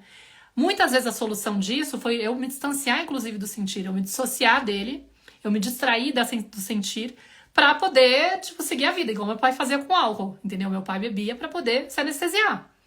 Era essa a forma que ele tinha pra se proteger da dor, né? Deixa eu fingir que tá tudo... Vou ficar aqui desconectado do mundo, porque aí eu suporto tudo que o mundo tá me trazendo de desafio. Sem isso, eu não me sinto capaz. Então eu prefiro apelar pra isso. Por isso que eu falo que não tem lugar para julgamento. Porque no fundo, ele podia usar o álcool, que na sociedade é uma coisa assim, nossa, que loucura. O cara vai e apela pro álcool, ele é um alcoólico, olha só, porque que ele não olha pra esse vício, Meu, que diferença tem ele usar o álcool e eu usar a comida? A comida é mais aceita, né? Tipo, que diferença tem eu usar a rede social, ficar lá me distraindo, ficar, tipo, várias horas olhando pro Instagram, ao invés de estar cuidando da minha filha? Entendeu? Ou tá mergulhada no trabalho. Tem vários vícios que a gente pode ter, mas alguns socialmente são mais aceitos. Mas no fundo, não tem tanta diferença, não. O movimento é o mesmo. Eu tô buscando formas de me anestesiar, de fugir da dor, de me distrair daquilo que tá incomodando, sabe? E essa incapacidade do sentir é outra coisa que eu trabalho dentro da mentoria, inclusive, porque a gente tem que acessar esse sentir. Essa é a forma da gente curar, né? A gente resgatar isso. Mas isso é uma das coisas que acontece. Outra coisa que pode acontecer, né? O vazio emocional. Olha só, essa parte é forte. Eu coloquei até um vídeo esses dias aí, uma animação que fala disso, né? Como a gente ficou nesse cenário onde eu aprendi a cuidar do outro, pra isso eu tive que fingir que tava tudo bem comigo. No fundo, não quer dizer que eu aprendi a me virar sozinha, quer dizer que eu abri mão de solicitar o outro, mas a necessidade do outro existe, gente, é uma coisa básica. Você nasce precisando do vínculo. Você abre mão disso porque você acaba caindo nesse formato de forma de proteção, ou sei lá, porque naquela casa não tinha isso disponível. Mas no fundo, isso não altera a necessidade de precisar de alguém. Então, quando você não recebe essa nutrição emocional que deveria vir dos cuidadores principais, existe um vazio emocional dentro de você. E muitas mães chegam na maternidade, pais também podem chegar, com esse vazio muito forte, e tendo a experiência da chegada do filho, é aquela primeira sensação de amor incondicional. Nossa, chegou um serzinho que tá ávido por amor e que tá aqui disponível, que me solicita, e é uma sensação tão gostosa, tão maravilhosa, de estar preenchendo aquele buraco que eu tenho no peito, que eu não quero largar. Eu não quero que essa criança desapareça nunca mais da minha vida. E assim, acontecer isso, natural. Se eu tenho esse histórico, vai acontecer. É muito fácil de acontecer. O problema é que quando eu não tenho consciência disso e eu simplesmente começo a atuar com essa criança e começo a colocar ela no lugar de me nutrir. Porque vai chegar um determinado momento que, tipo, claro que na primeira etapa a gente tá lá grudadinho, é necessário, a gente tá lá super disponível, tem que estar, não tô falando disso. Mas pensa naquela época em que a criança começa a ir pro mundo e eu não consigo deixar. Eu começo a ficar assustada, eu começo a falar, não, deixa ela aqui comigo. E aí eu fico apresentando pra ela o mundo como se ele fosse perigoso. Tem essa animação que eu coloquei, que a mãe leva a criancinha pequenininha pra uma escolinha e de repente a criança briga no pátio com o amiguinho, apanha, sei lá. Aí ela vai discutir com o diretor, não tem fala, né? Ela começa a discutir com o diretor, aí pelo jeito ela conclui, ó, escola é um lugar perigoso, nada a ver. E deixa o moleque em casa, né? E aí vai nutrindo aquela coisa de tipo, ele vai ficar só comigo. Aí ela vai lá pro mercado, até acha um cara interessante, mas ela não se atreve a se envolver com o cara, ela é mãe solteira, no caso. Não se atreve a se envolver com o cara, porque afinal tem a criança, tal, não sei o quê. E aí ela vai criando uma relação de, tipo assim, tornando ele dependente dela, não deixando ele pro mundo. Ou seja, no fundo eu não quero que a criança cresça. Por que eu não quero que a criança cresça e vá pro mundo? Porque eu não quero abrir mão daquela sensação maravilhosa de ser preenchida pelo amor que eu tô recebendo dele. Alguém se reconhece nisso? Porque o duro é quando a gente faz isso sem saber, né? Então, o trabalho que essa mãe tem que fazer é, cara, eu preciso aprender a me nutrir, a não depender externamente do outro, entendeu? A buscar formas de eu me sentir saciada e bem comigo mesma, independente do que o outro pode me oferecer ou não. Porque senão, exatamente, o cordão é o nome da animação que tá lá, tá? Se vocês quiserem ver depois a animação, vai lá no feed pra poder ver, né? Como que é. E aí, enfim, tem que se trabalhar para não colocar o filho nesse lugar. E aí você vê muitos adultos, né? Que às vezes tem aquela mãe que tem a chave da casa, que fica, tipo, se envolvendo no jeito que, assim, não consegue soltar o cordão umbilical. Não quer que essa criança, que esse adulto vá pro mundo. Eu falando criança, ou seja, que ainda trata como se fosse aquela criança que estava ainda no colo, entendeu? Que naquela época, biologicamente, precisava dessa mãe. Mas tem uma hora que ela precisa ir pro mundo. E ela tem o direito de ir pro mundo. Mas muitas mães se fazem de vítima, podem fazer chantagem emocional, podem fazer, tipo assim, envolver a criança, fazer a criança se sentir culpada porque tá indo pro mundo, ou se sentir incapaz, né? Desempoderar essa criança pra favorecer o quê? Pra tentar facilitar o quê? Se ela não se sentir com coragem pra ir pro mundo, ela vai ficar sempre querer ficar mais pertinho. E no fundo, eu tô atendendo a minha necessidade de me sentir amada, me sentir nutrida. Então é difícil olhar pra isso, mas é uma consequência fácil, digamos um padrão fácil de você cair quando você tem um histórico de codependência. Tá fazendo sentido? Né? Aí, o meu pai não deixa aí os meus irmãos darmos um passo sem ele até hoje. Pois é. E aí também vai competir a gente, que nós somos adultos, de repente eu começo a me dar conta agora dessa história, de aprender a colocar os limites. Entendeu? Porque o que é doloroso? A gente ainda ficar naquele lugar de se sentir culpado e responsável. Então tem horas que a gente vai ter que começar, uma vez que eu tenho consciência, a trabalhar essa culpa. Do tipo assim, cara, eu entendo que meu pai tem dificuldade, minha mãe tem a dificuldade de me soltar. Eu entendo que ela não consiga agir de outra forma, porque essa é a maturidade que a gente tem que ter. Parar de achar que nossos pais vão mudar. Parar de ter a expectativa de que ele vai mudar, né? Que muitos nós que somos pais de filhos mais imaturos, ou que tem esses padrões, assim, a gente fica na expectativa, não, tem que convencer minha mãe de tal coisa. E tem hora que, tipo assim, o que eu tenho que dar conta é, olha, a minha mãe tem esse padrão, ela tem essa dor. Tipo, de repente, né? Tipo, ela vai ficar insistindo pra eu ficar perto, ela vai querer ficar em cima de mim, ela vai fazer chantagem emocional quando eu decidir que eu não tô a fim de almoçar com ela no domingo, porque eu vou fazer um programa pra mim com a minha família que não tem nada a ver com ela e não vou convidar ela porque eu não tô afim. Entendeu? Tipo, eu tô afim de fazer outra coisa. E eu tenho o direito de querer fazer outra coisa. Mas de repente ela vai ficar doída, vai ficar mal, vai ficar lá fazendo um drama e tal. E ela tem o direito. Então a gente que vai ter que começar a, primeiro, aceitar a versão que nossos pais podem ser, do tipo assim, se a minha mãe tem esse padrão e ela tem esse jeito de ser, não adianta. Eu sei que se eu disser pra ela que vou fazer o almoço, tô inventando uma história, né? Não vou almoçar na casa dela naquele dia que ela tá esperando e vou fazer uma outra coisa, que isso provavelmente vai fazer ela começar a fazer chantagem, fazer drama. É a minha mãe, né? Se não fosse pra ser minha mãe, se não fosse minha mãe, talvez respondesse de outra forma. Mas se não é minha mãe, o mais esperado é que ela responda assim. Agora, eu vou bancar fazer isso, né? E ser coerente. Isso é autenticidade, né? Porque o que acontece? O problema é que quando eu me desdobro, porque eu me sinto responsável pela dor do outro, aí eu deixo de fazer algo que é importante pra mim, que é o que vibra com o meu coração, que não tô, tipo assim, maltratando a minha mãe. Eu tô simplesmente fazendo uma coisa que pra mim é importante e que, nossa, eu sinto muito que não te contempla, mas é como eu quero fazer, entendeu? Mas se eu vou lá e fico, tipo, me ajustando o tempo todo pra proteger a minha mãe, por exemplo, eu tô deixando de fazer uma coisa que é importante pra minha família, que seria mais gostoso pra minha família, porque eu tô preocupada com a dor da minha mãe. Muitas vezes acontece do quê?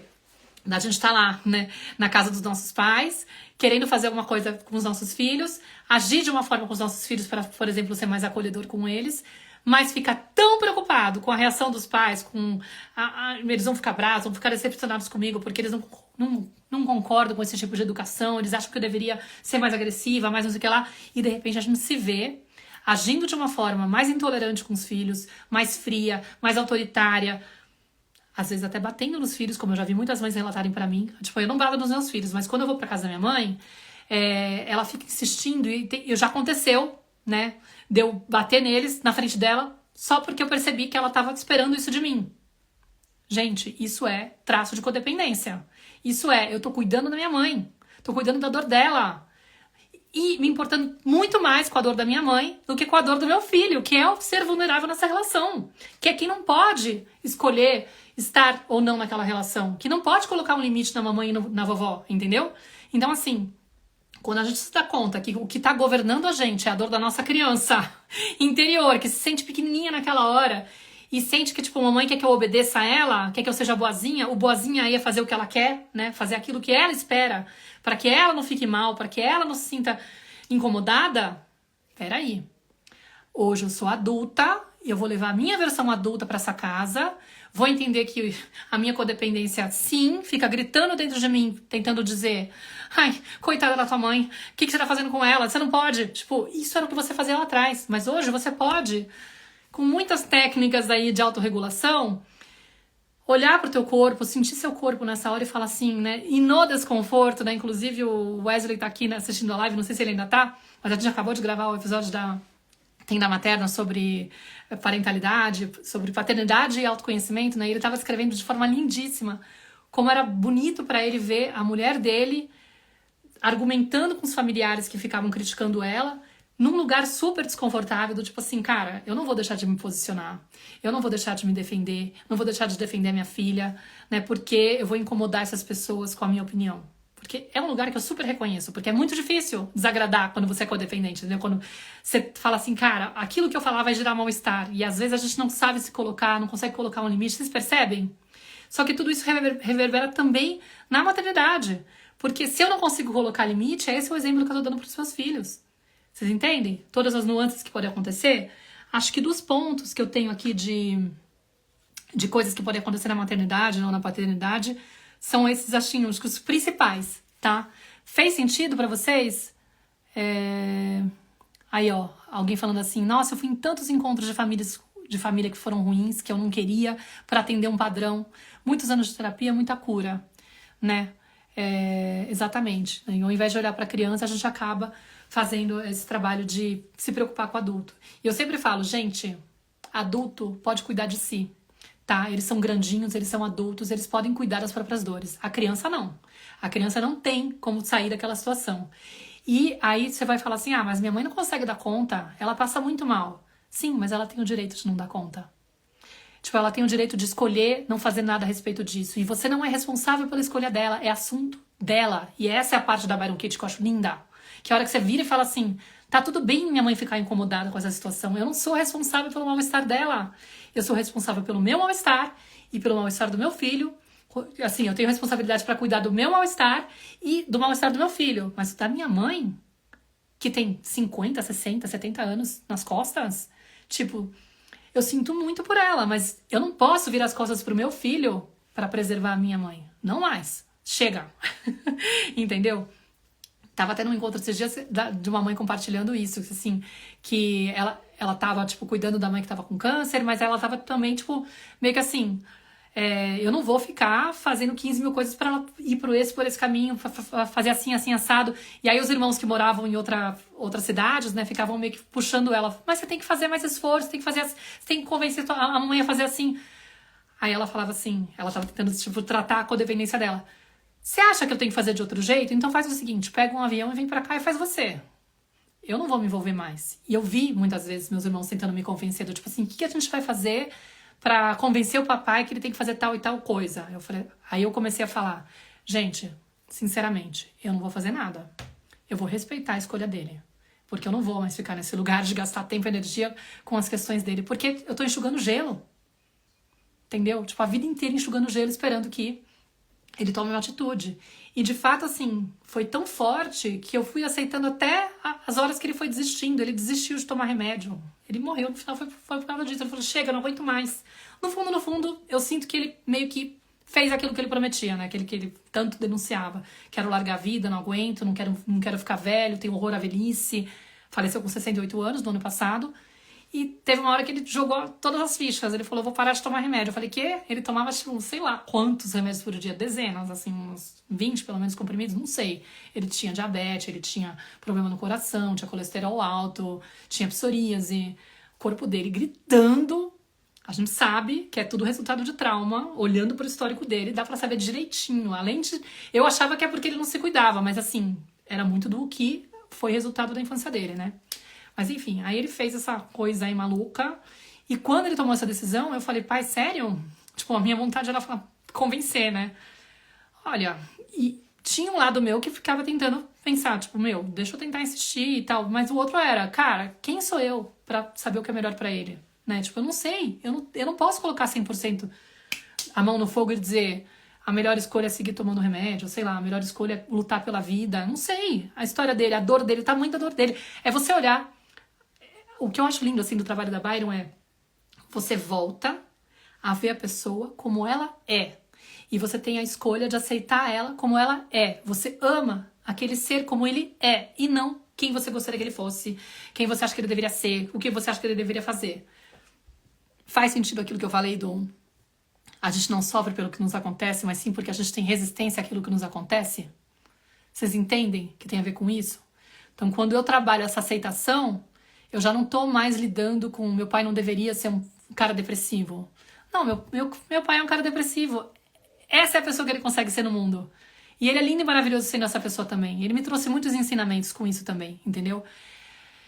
Honro muito, né, o meu paizinho frágil e incapaz de lidar com um monte de coisa, com os 3 passos que ele pôde dar, ao invés dos 30 que eu achava que ele podia no começo.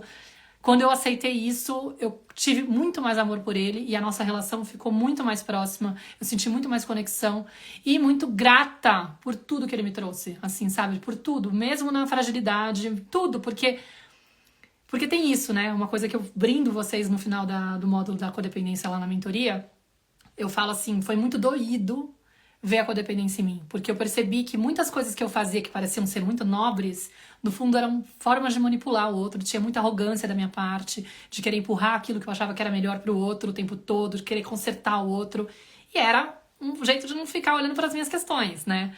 Muito confortável.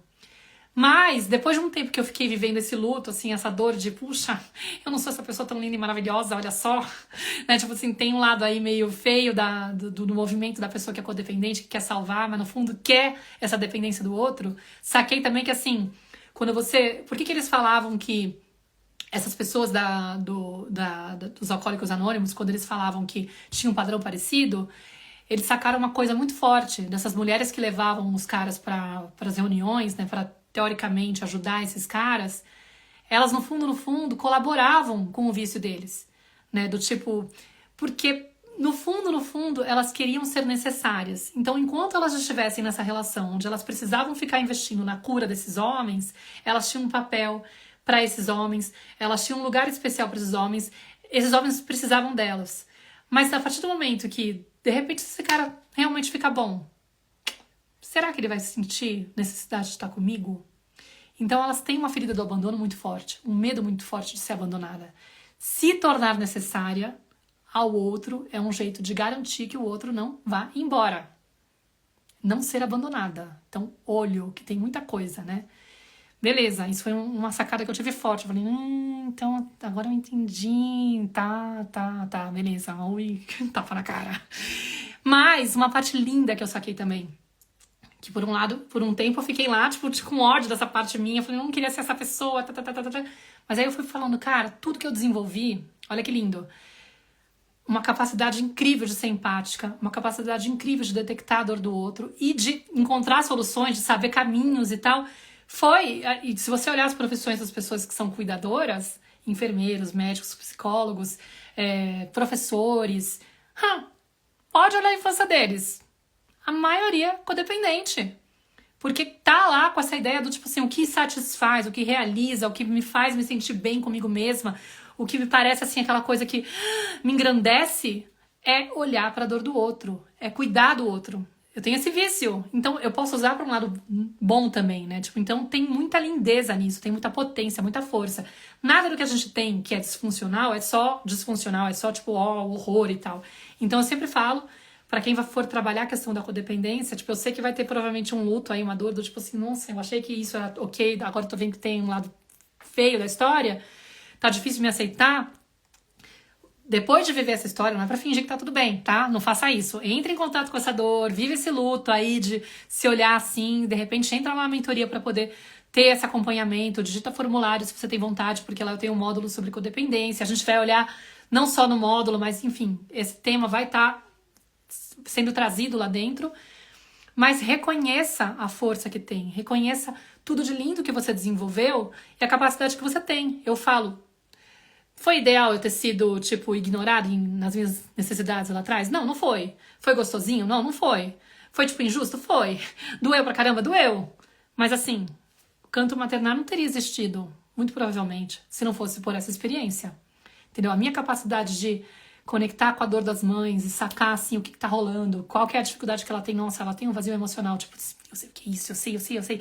Eu tenho uma experiência aí de facilidade de olhar para a dor do outro, de ser muito empática, que pra mim parece uma coisa assim, tem a ver com isso. Então eu tenho muita gratidão também pelo que veio, tá? Enfim, basicamente, para não me estender muito mais, eu acho que o recado foi esse, né? Deixa eu ver aqui se tem mais coisa. Ser educador é uma forma de codependência? Não é que é uma forma de codependência, o que eu quis dizer é que muitas educadoras, tipo, digamos assim, que aquele chamado que você tem pra vida, aquela vontade, aquela sensação de realização é, eu tô lá, tipo, salvando almas, iluminando almas, é uma coisa, tipo, eu tô cuidando dos outros, entendeu? Muitas delas vão perceber que isso é uma característica, tipo, teve um cenário de codependência, eu treinei esse músculo de gostar de olhar pra dor do outro e querer resolver o problema do outro, né? E aí eu acabo escolhendo profissões que se encaixam com isso. São as que me chamam mais atenção, entendeu? Mais ou menos é isso que eu quis dizer. Ficou mais claro? Ai, eu até pensei numa coisa que eu queria dizer que agora fugiu da cabeça, que era muito boa também, um insight bom. Bom, mas o que eu vou falar aqui? Sigam de pertinho, maravilhosa, a Roberta falando aqui. Aí o ponto agora é o seguinte, né? Pra quem sentiu vontade de aprofundar isso e quer participar dessa jornada comigo de 10 semanas, para as mães, né? Eu tenho uma mentoria que é para mães, que tem grupos lá onde eu formo 2 vezes por ano. Tô formando agora a turma de outubro, já tô com várias mães inscritas, tô em época de pré-inscrição, né? Então tô oferecendo condições especiais para quem antecipar a inscrição agora, tá? Já tem quase, sei lá, 20 mulheres inscritas, mais ou menos. Tem uma que estava se inscrevendo hoje, ia ser a 20ª inscrição. E nesse processo lá, eu faço o quê? Um trabalho para que a gente possa olhar para o nosso passado, né? Principalmente para vocês. A Mari, por exemplo, já fez, né? A gente olha para o nosso passado, reconhece aquilo que faltou, porque a gente vai falar sobre o desenho original do ser humano, vai falar sobre as necessidades emocionais básicas da criança. Quando a gente começar a mostrar tudo aquilo que a criança necessita quando ela chega no mundo, vai ficar evidente aquilo que faltou. Falei, então eu não recebi tal coisa. Para a maioria de nós que tem mais ou menos consciência, fica mais claro aquilo que nos faltou. Quem não tem lembrança vai reconhecer através dos comportamentos desafiadores da criança que incomodam, que são pistas fáceis de sacar. Puxa, me incomoda quando ele pede muita atenção. Na verdade é porque eu recebi pouca. Não é ele que tá, tipo, causando ou sendo exagerado. Eu que tive pouca atenção, então me incomoda. Aí eu tenho uma pista aí de que tem uma perda aí de uma necessidade que não foi atendida. Então, o lado da mentoria vai fazer um trabalho muito intenso com a nossa criança interior, tá? Para poder encontrar aquilo, reconhecer aquilo que de fato aconteceu e aprender a maternar essa criança para poder, na relação com a criança que está fora de nós, nossos filhos, não ficar projetando dores ou tendo gatilhos muito fortes, porque, nossa, a criança tá me cutucando justamente nessa ferida da criança interior. A partir do momento que eu vou curando essa dor, já não me incomoda tanto aquilo que ela tá trazendo. Ao mesmo tempo, para poder facilitar também essa capacidade da gente ficar mais calma diante de um problema com a criança, de situações que são estressantes com a criança, eu faço esse trabalho de crenças com o trabalho da Byron Katie, por exemplo, né? Muito forte, para que vocês não fiquem reféns desse pensamento que surge e tira a gente do momento presente. Porque se eu tô lá diante de uma criança que tá chorando e acho que ela não deveria chorar, pronto, já não tô conectada com ela, tô julgando essa criança e não tô disponível para ela. E é muito duro isso de não estar disponível, porque muitas vezes a gente está estudando, né? Eu tenho certeza que muitos passam por isso. Eu tô estudando educação positiva, me convence, eu sei que eu deveria acolher, mas chega na hora, é incontrolável, vem uma coisa assim, um engasgo, tipo, eu quero que essa criança pare de chorar. Então não adianta eu falar pra ela, vem pro colinho da mamãe, meu amor, tá tudo bem você chorar. Porque, tipo, ela tá detectando, perigo, perigo, essa mulher tá nervosa, ela tá com raiva. E essa raiva só vai desaparecer quando eu investigar esse pensamento e fizer o trabalho da Byron Katie, por exemplo, ó, pega a ferramenta. Eu tive vários casos de mães que pararam de bater, pararam de surtar na hora do choro, sabe? Conseguiram acolher o momento de agressividade do filho, porque consegue, né? Consegue fazer as pazes com o que tá acontecendo e depois ter uma postura de o que eu vou fazer diante dessa criança que tá assim. Eu não vou ficar aqui brigando que ela não deveria estar assim. Já não tenho esse pensamento me aterrorizando, tá? Perguntaram se a mentoria pode ser pra quem não é mãe. Não costuma ter, mas tem às vezes pessoas que não são mães. Agora acho que eu posso contar uma história, inclusive, linda. Mas antes de eu contar, vou falar assim, às vezes tem cuidadoras, tem professoras, tem tipo tias, tem madrinhas, né? Tem muitas avós, mas avós também são mães. É muito legal quando tem as avós. Mas, acho que eu já posso contar, porque a gravidez agora tá boa. Da última vez entrou uma madrinha. Ela falou, eu quero entrar porque eu tenho uma filhada de 4 anos e tal, não sei o que lá. E a mentoria dura 10 semanas, gente. Posso contar? Finalmente posso contar. Acho, porque agora já deu mais de 3 meses. E aí, no final da mentoria, eu fui perguntar pra ela. E aí, como é que foi, né? A sua experiência sem ser mãe de fazer a mentoria, né? Eu queria saber se fez sentido. Porque eu falo, se você tem relação com uma criança, já dá pra você fazer, né? Faz sentido. Se você tem um intuito de repente, aplicar um pouco da minha metodologia no seu trabalho, também. Não é uma certificação, mas muitas mães, ou muitas mulheres, desculpa, ou muitas pessoas entram, né, com esse intuito de também, tipo, ter uma direção pro trabalho delas profissional. Mas quando eu fui perguntar pra ela, ela veio falar pra mim que ela não tinha contado, mas ela era tentante há 4 anos. E foi na 5ª semana da mentoria que ela engravidou. E ela falou, e eu acho que é porque eu tinha coisas amarradas com os meus pais. E aí eu fui trabalhando isso, curando essas questões no começo da mentoria e, bum, de repente eu tava grávida. Só que, claro, quando ela contou, que foi no final de junho, ela tava com 5 semanas. Eu falei, eu vou ficar quietinha, porque sabe aquela coisa, não deu 3 meses? Depois eu fiz as contas e falei, agora deu 3 meses, então já posso falar. Mas assim, muito forte. Então, um dos trabalhos que eu faço é esse.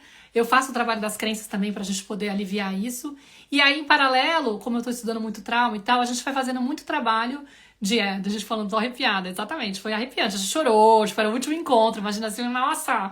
Foi até engraçado que eu parei a gravação, aí eu perguntei pra ela, né, tipo, meio que assim, e aí, me conta. Eu falei, posso gravar de novo? Aí ela, pode. Aí eu comecei a gravar, falei, ainda bem que eu gravei.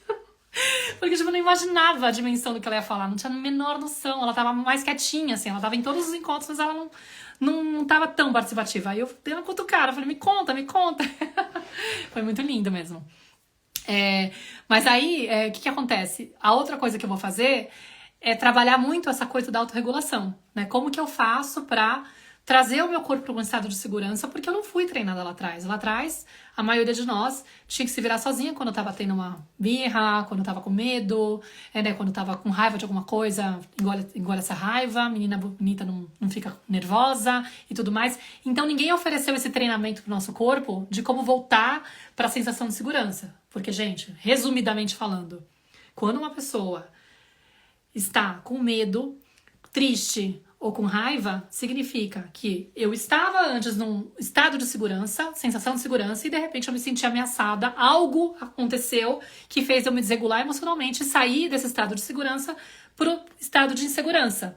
Se eu faço essa descrição, fica óbvio que o papel do pai e da mãe não é ficar reganhando a criança quando ela tá assim e nem falando que não tem sentido. Ela não escolhe passar por isso. Isso acontece, tá? Isso é um fenômeno. De repente eu sou atravessada por essa situação e aquilo faz com que eu me desregule emocionalmente. O papel do pai e da mãe deveria ser trazer de volta essa criança para o estado de segurança. Sendo um cérebro imaturo, sei que ela não pode fazer isso sozinha, ela precisa do meu estado de segurança, eu em estado de segurança, eu regulada emocionalmente, eu autorregulada, pra contagiar, tô falando de um português bem simples assim, sabe? Pra contaminar ela com a minha energia e trazer ela pra esse estado. Só que a grande maioria de nós, quando vê uma criança nesse estado, entra em estado de alerta, fica nervosa, porque não tem resiliência, porque ninguém treinou essa pessoa a voltar pro estado de segurança quando era criança, fica, tipo, louca pra, tipo, eu preciso arrancar essa criança desse lugar porque eu não sei dar conta. E aí, sem querer, vai e se torna a fonte de ameaça pra essa criança. Porque ou fica ameaçando, ou fica brigando, ou fica invalidando, ou distraindo, tudo que ela não precisa. Ela precisa de colo. Então, tem que ter um treino nosso, hoje na vida adulta, pra educar o nosso corpo, pra voltar pra esse lugar de segurança. Eu, antes de tudo, preciso aprender a me autorregular para conseguir acolher essa criança que tá desregulada emocionalmente. É só isso. Só que esse só isso é muita coisa, né? Porque a gente tá lá há 30, 40 anos sem saber fazer isso. Então lá eu vou mostrando para vocês algumas técnicas que a gente sabe, né? De como que a gente faz para poder encontrar isso, para ir treinando o corpo. Então são várias frentes que eu vou trabalhando. E aí eu também tenho módulos que tratam a culpa materna, o perfeccionismo, a codependência, o autocuidado, né? Que vai tirando um monte de crenças que a gente tem em relação ao autocuidado. Por que eu não consigo me autocuidar? Cuidar de mim. Tem a ver com a codependência também. Porque, tipo, eu vou ser egoísta, entendeu? Porque eu vou ser irresponsável, porque eu deveria estar prestando atenção nos outros, eu não posso olhar pra mim. Eu desaprendi a olhar pra mim. E mesmo quando eu tenho um tempo pra mim finalmente, eu tô tão distante da minha essência por tudo que aconteceu, né? Que eu não sei o que eu gosto, eu não sei o que fazer pra me agradar. Ou eu me sinto angustiada de me oferecer algo, meio tipo assim, ai, que aflição, não, pensar em mim é esquisito, entendeu? Então a gente também vai abordar isso lá, tá?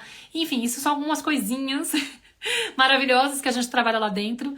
Quem tiver interesse, digita formulário aqui, que vocês recebem um formulário para participar do processo seletivo, e aí a gente aos pouquinhos, porque eu imagino que vai agora vir muita gente, a gente aos pouquinhos vai contatar vocês uma por uma para poder dar um feedback e chegar à conclusão se faz sentido ou não vocês participarem dessa turma, tá? Que vai ser a última do ano. Então, vai começar em outubro, mas agora que tá em fase de pré-inscrição, vocês vão ter condições especiais para se inscrever, tá bom? E aí, deixa eu ver assim... Eu preciso ser mais amável e mais doce com a minha filha, me mostrar mais carinhosa e amável. Muitas vezes, inconscientemente, eu sofria com ela para que ela não seja tão doce com as pessoas, para não se machucar. Ai, meu Deus do céu, Flor, isso fala tanto das suas dores. Olha o lugar que você chegou para se proteger. Do tipo, o que eu vejo aí, né? Você provavelmente solicitava, não recebia, aprendeu que não dá para confiar, que o outro não vai vir quando pedir. Então, assim, melhor nem ter a expectativa, porque você vai se decepcionar. Então, deixa eu cortar, não ser tão carinhosa com a minha filha, para que ela não ache que o mundo vai trazer isso para ela, porque o mundo não vai. Entendeu? As pessoas não vão trazer. Essa foi a conclusão que você teve da sua experiência, entendeu? E aí você fica se segurando pra poder já treinar a tua filha, que é muito uma visão que a gente tem, né? Tipo assim, como o mundo vai ser duro, é melhor eu treinar minha filha porque lá fora vai ser mais difícil, então é bom que ela já perceba que é seco aqui dentro, entendeu? Aí ela não vai ficar doendo de ver a diferença. Na criação consciente, a gente pensa assim, se o mundo vai ser duro...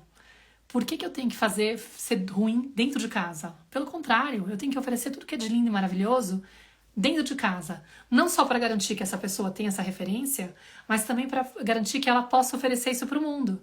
Porque se eu fico só treinando ela para a secura do mundo, ela vai ser seca e vai oferecer para o mundo uma pessoa seca. E aí o mundo nunca vai ser aquela coisa de abundância, de maravilha, sabe? O que eu quero quando eu ofereço para minha filha respeito, né, tipo, paciência, amor incondicional. Cara, eu não acho que ela vai ser frágil. Eu acho que ela vai ser uma pessoa que vai ter facilidade para entregar isso pros filhos e o mundo vai se povoando de pessoas, uma pandemia de gente aí, nossa, que entrega amor com facilidade, que não tem essa coisa, essa dor, que não tem essa crença de que o mundo é seco e é melhor eu ir pro mundo seca, sem expectativas de sofrer, entendeu? Você entende que a lógica tem que ser inversa? Eu só vou mudar o mundo oferecendo pro mundo outra coisa, não é? Senão vai ficar assim. Então não, meu amor, não economize o seu carinho. O que pode ser é, tá, não quero economizar, mas ainda assim eu não consigo. Então, por exemplo, você pode vir para a mentoria e trabalhar a dor da sua criança interior, porque é ela que se convenceu. Então você pode fazer um trabalho com ela falando, meu amor, Eu sei que você concluiu que o mundo não tá carinhoso, que o mundo não é carinhoso, que as pessoas não são carinhosas, que você não pode esperar nada dos outros, carinho dos outros, entendeu? Que você tem medo de ter essa expectativa porque você vai se decepcionar. Mas essa foi a sua experiência, porque sua mãe de repente estava tão doída, ela recebeu tão pouquinho que ela não conseguia te dar esse carinho. Ela não conseguia ser carinhosa. Ela também teve esse medo.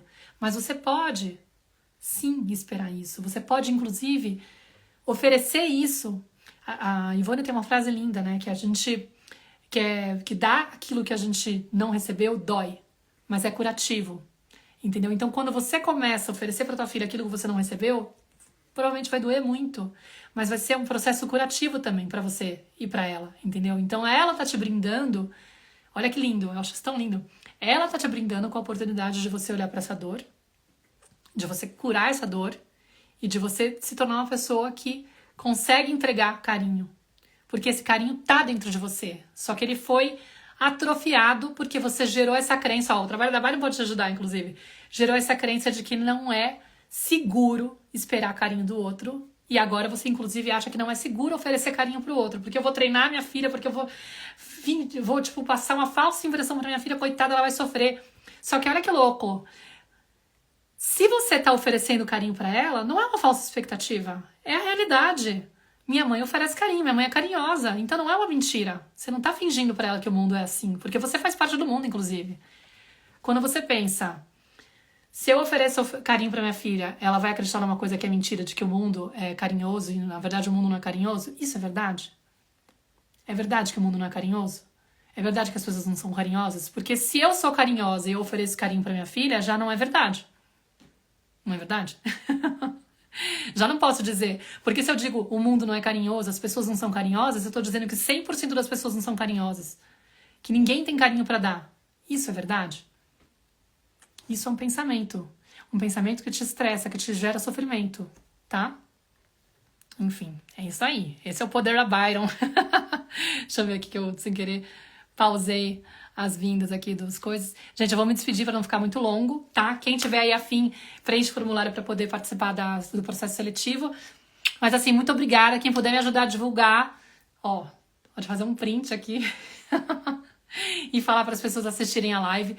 Eu vou subir ela depois no YouTube, distribuir lá nos grupos do WhatsApp, mandar pra vocês por e-mail, sei lá, avisar nos stories e tal, pra quem tiver nas minhas listas e tal.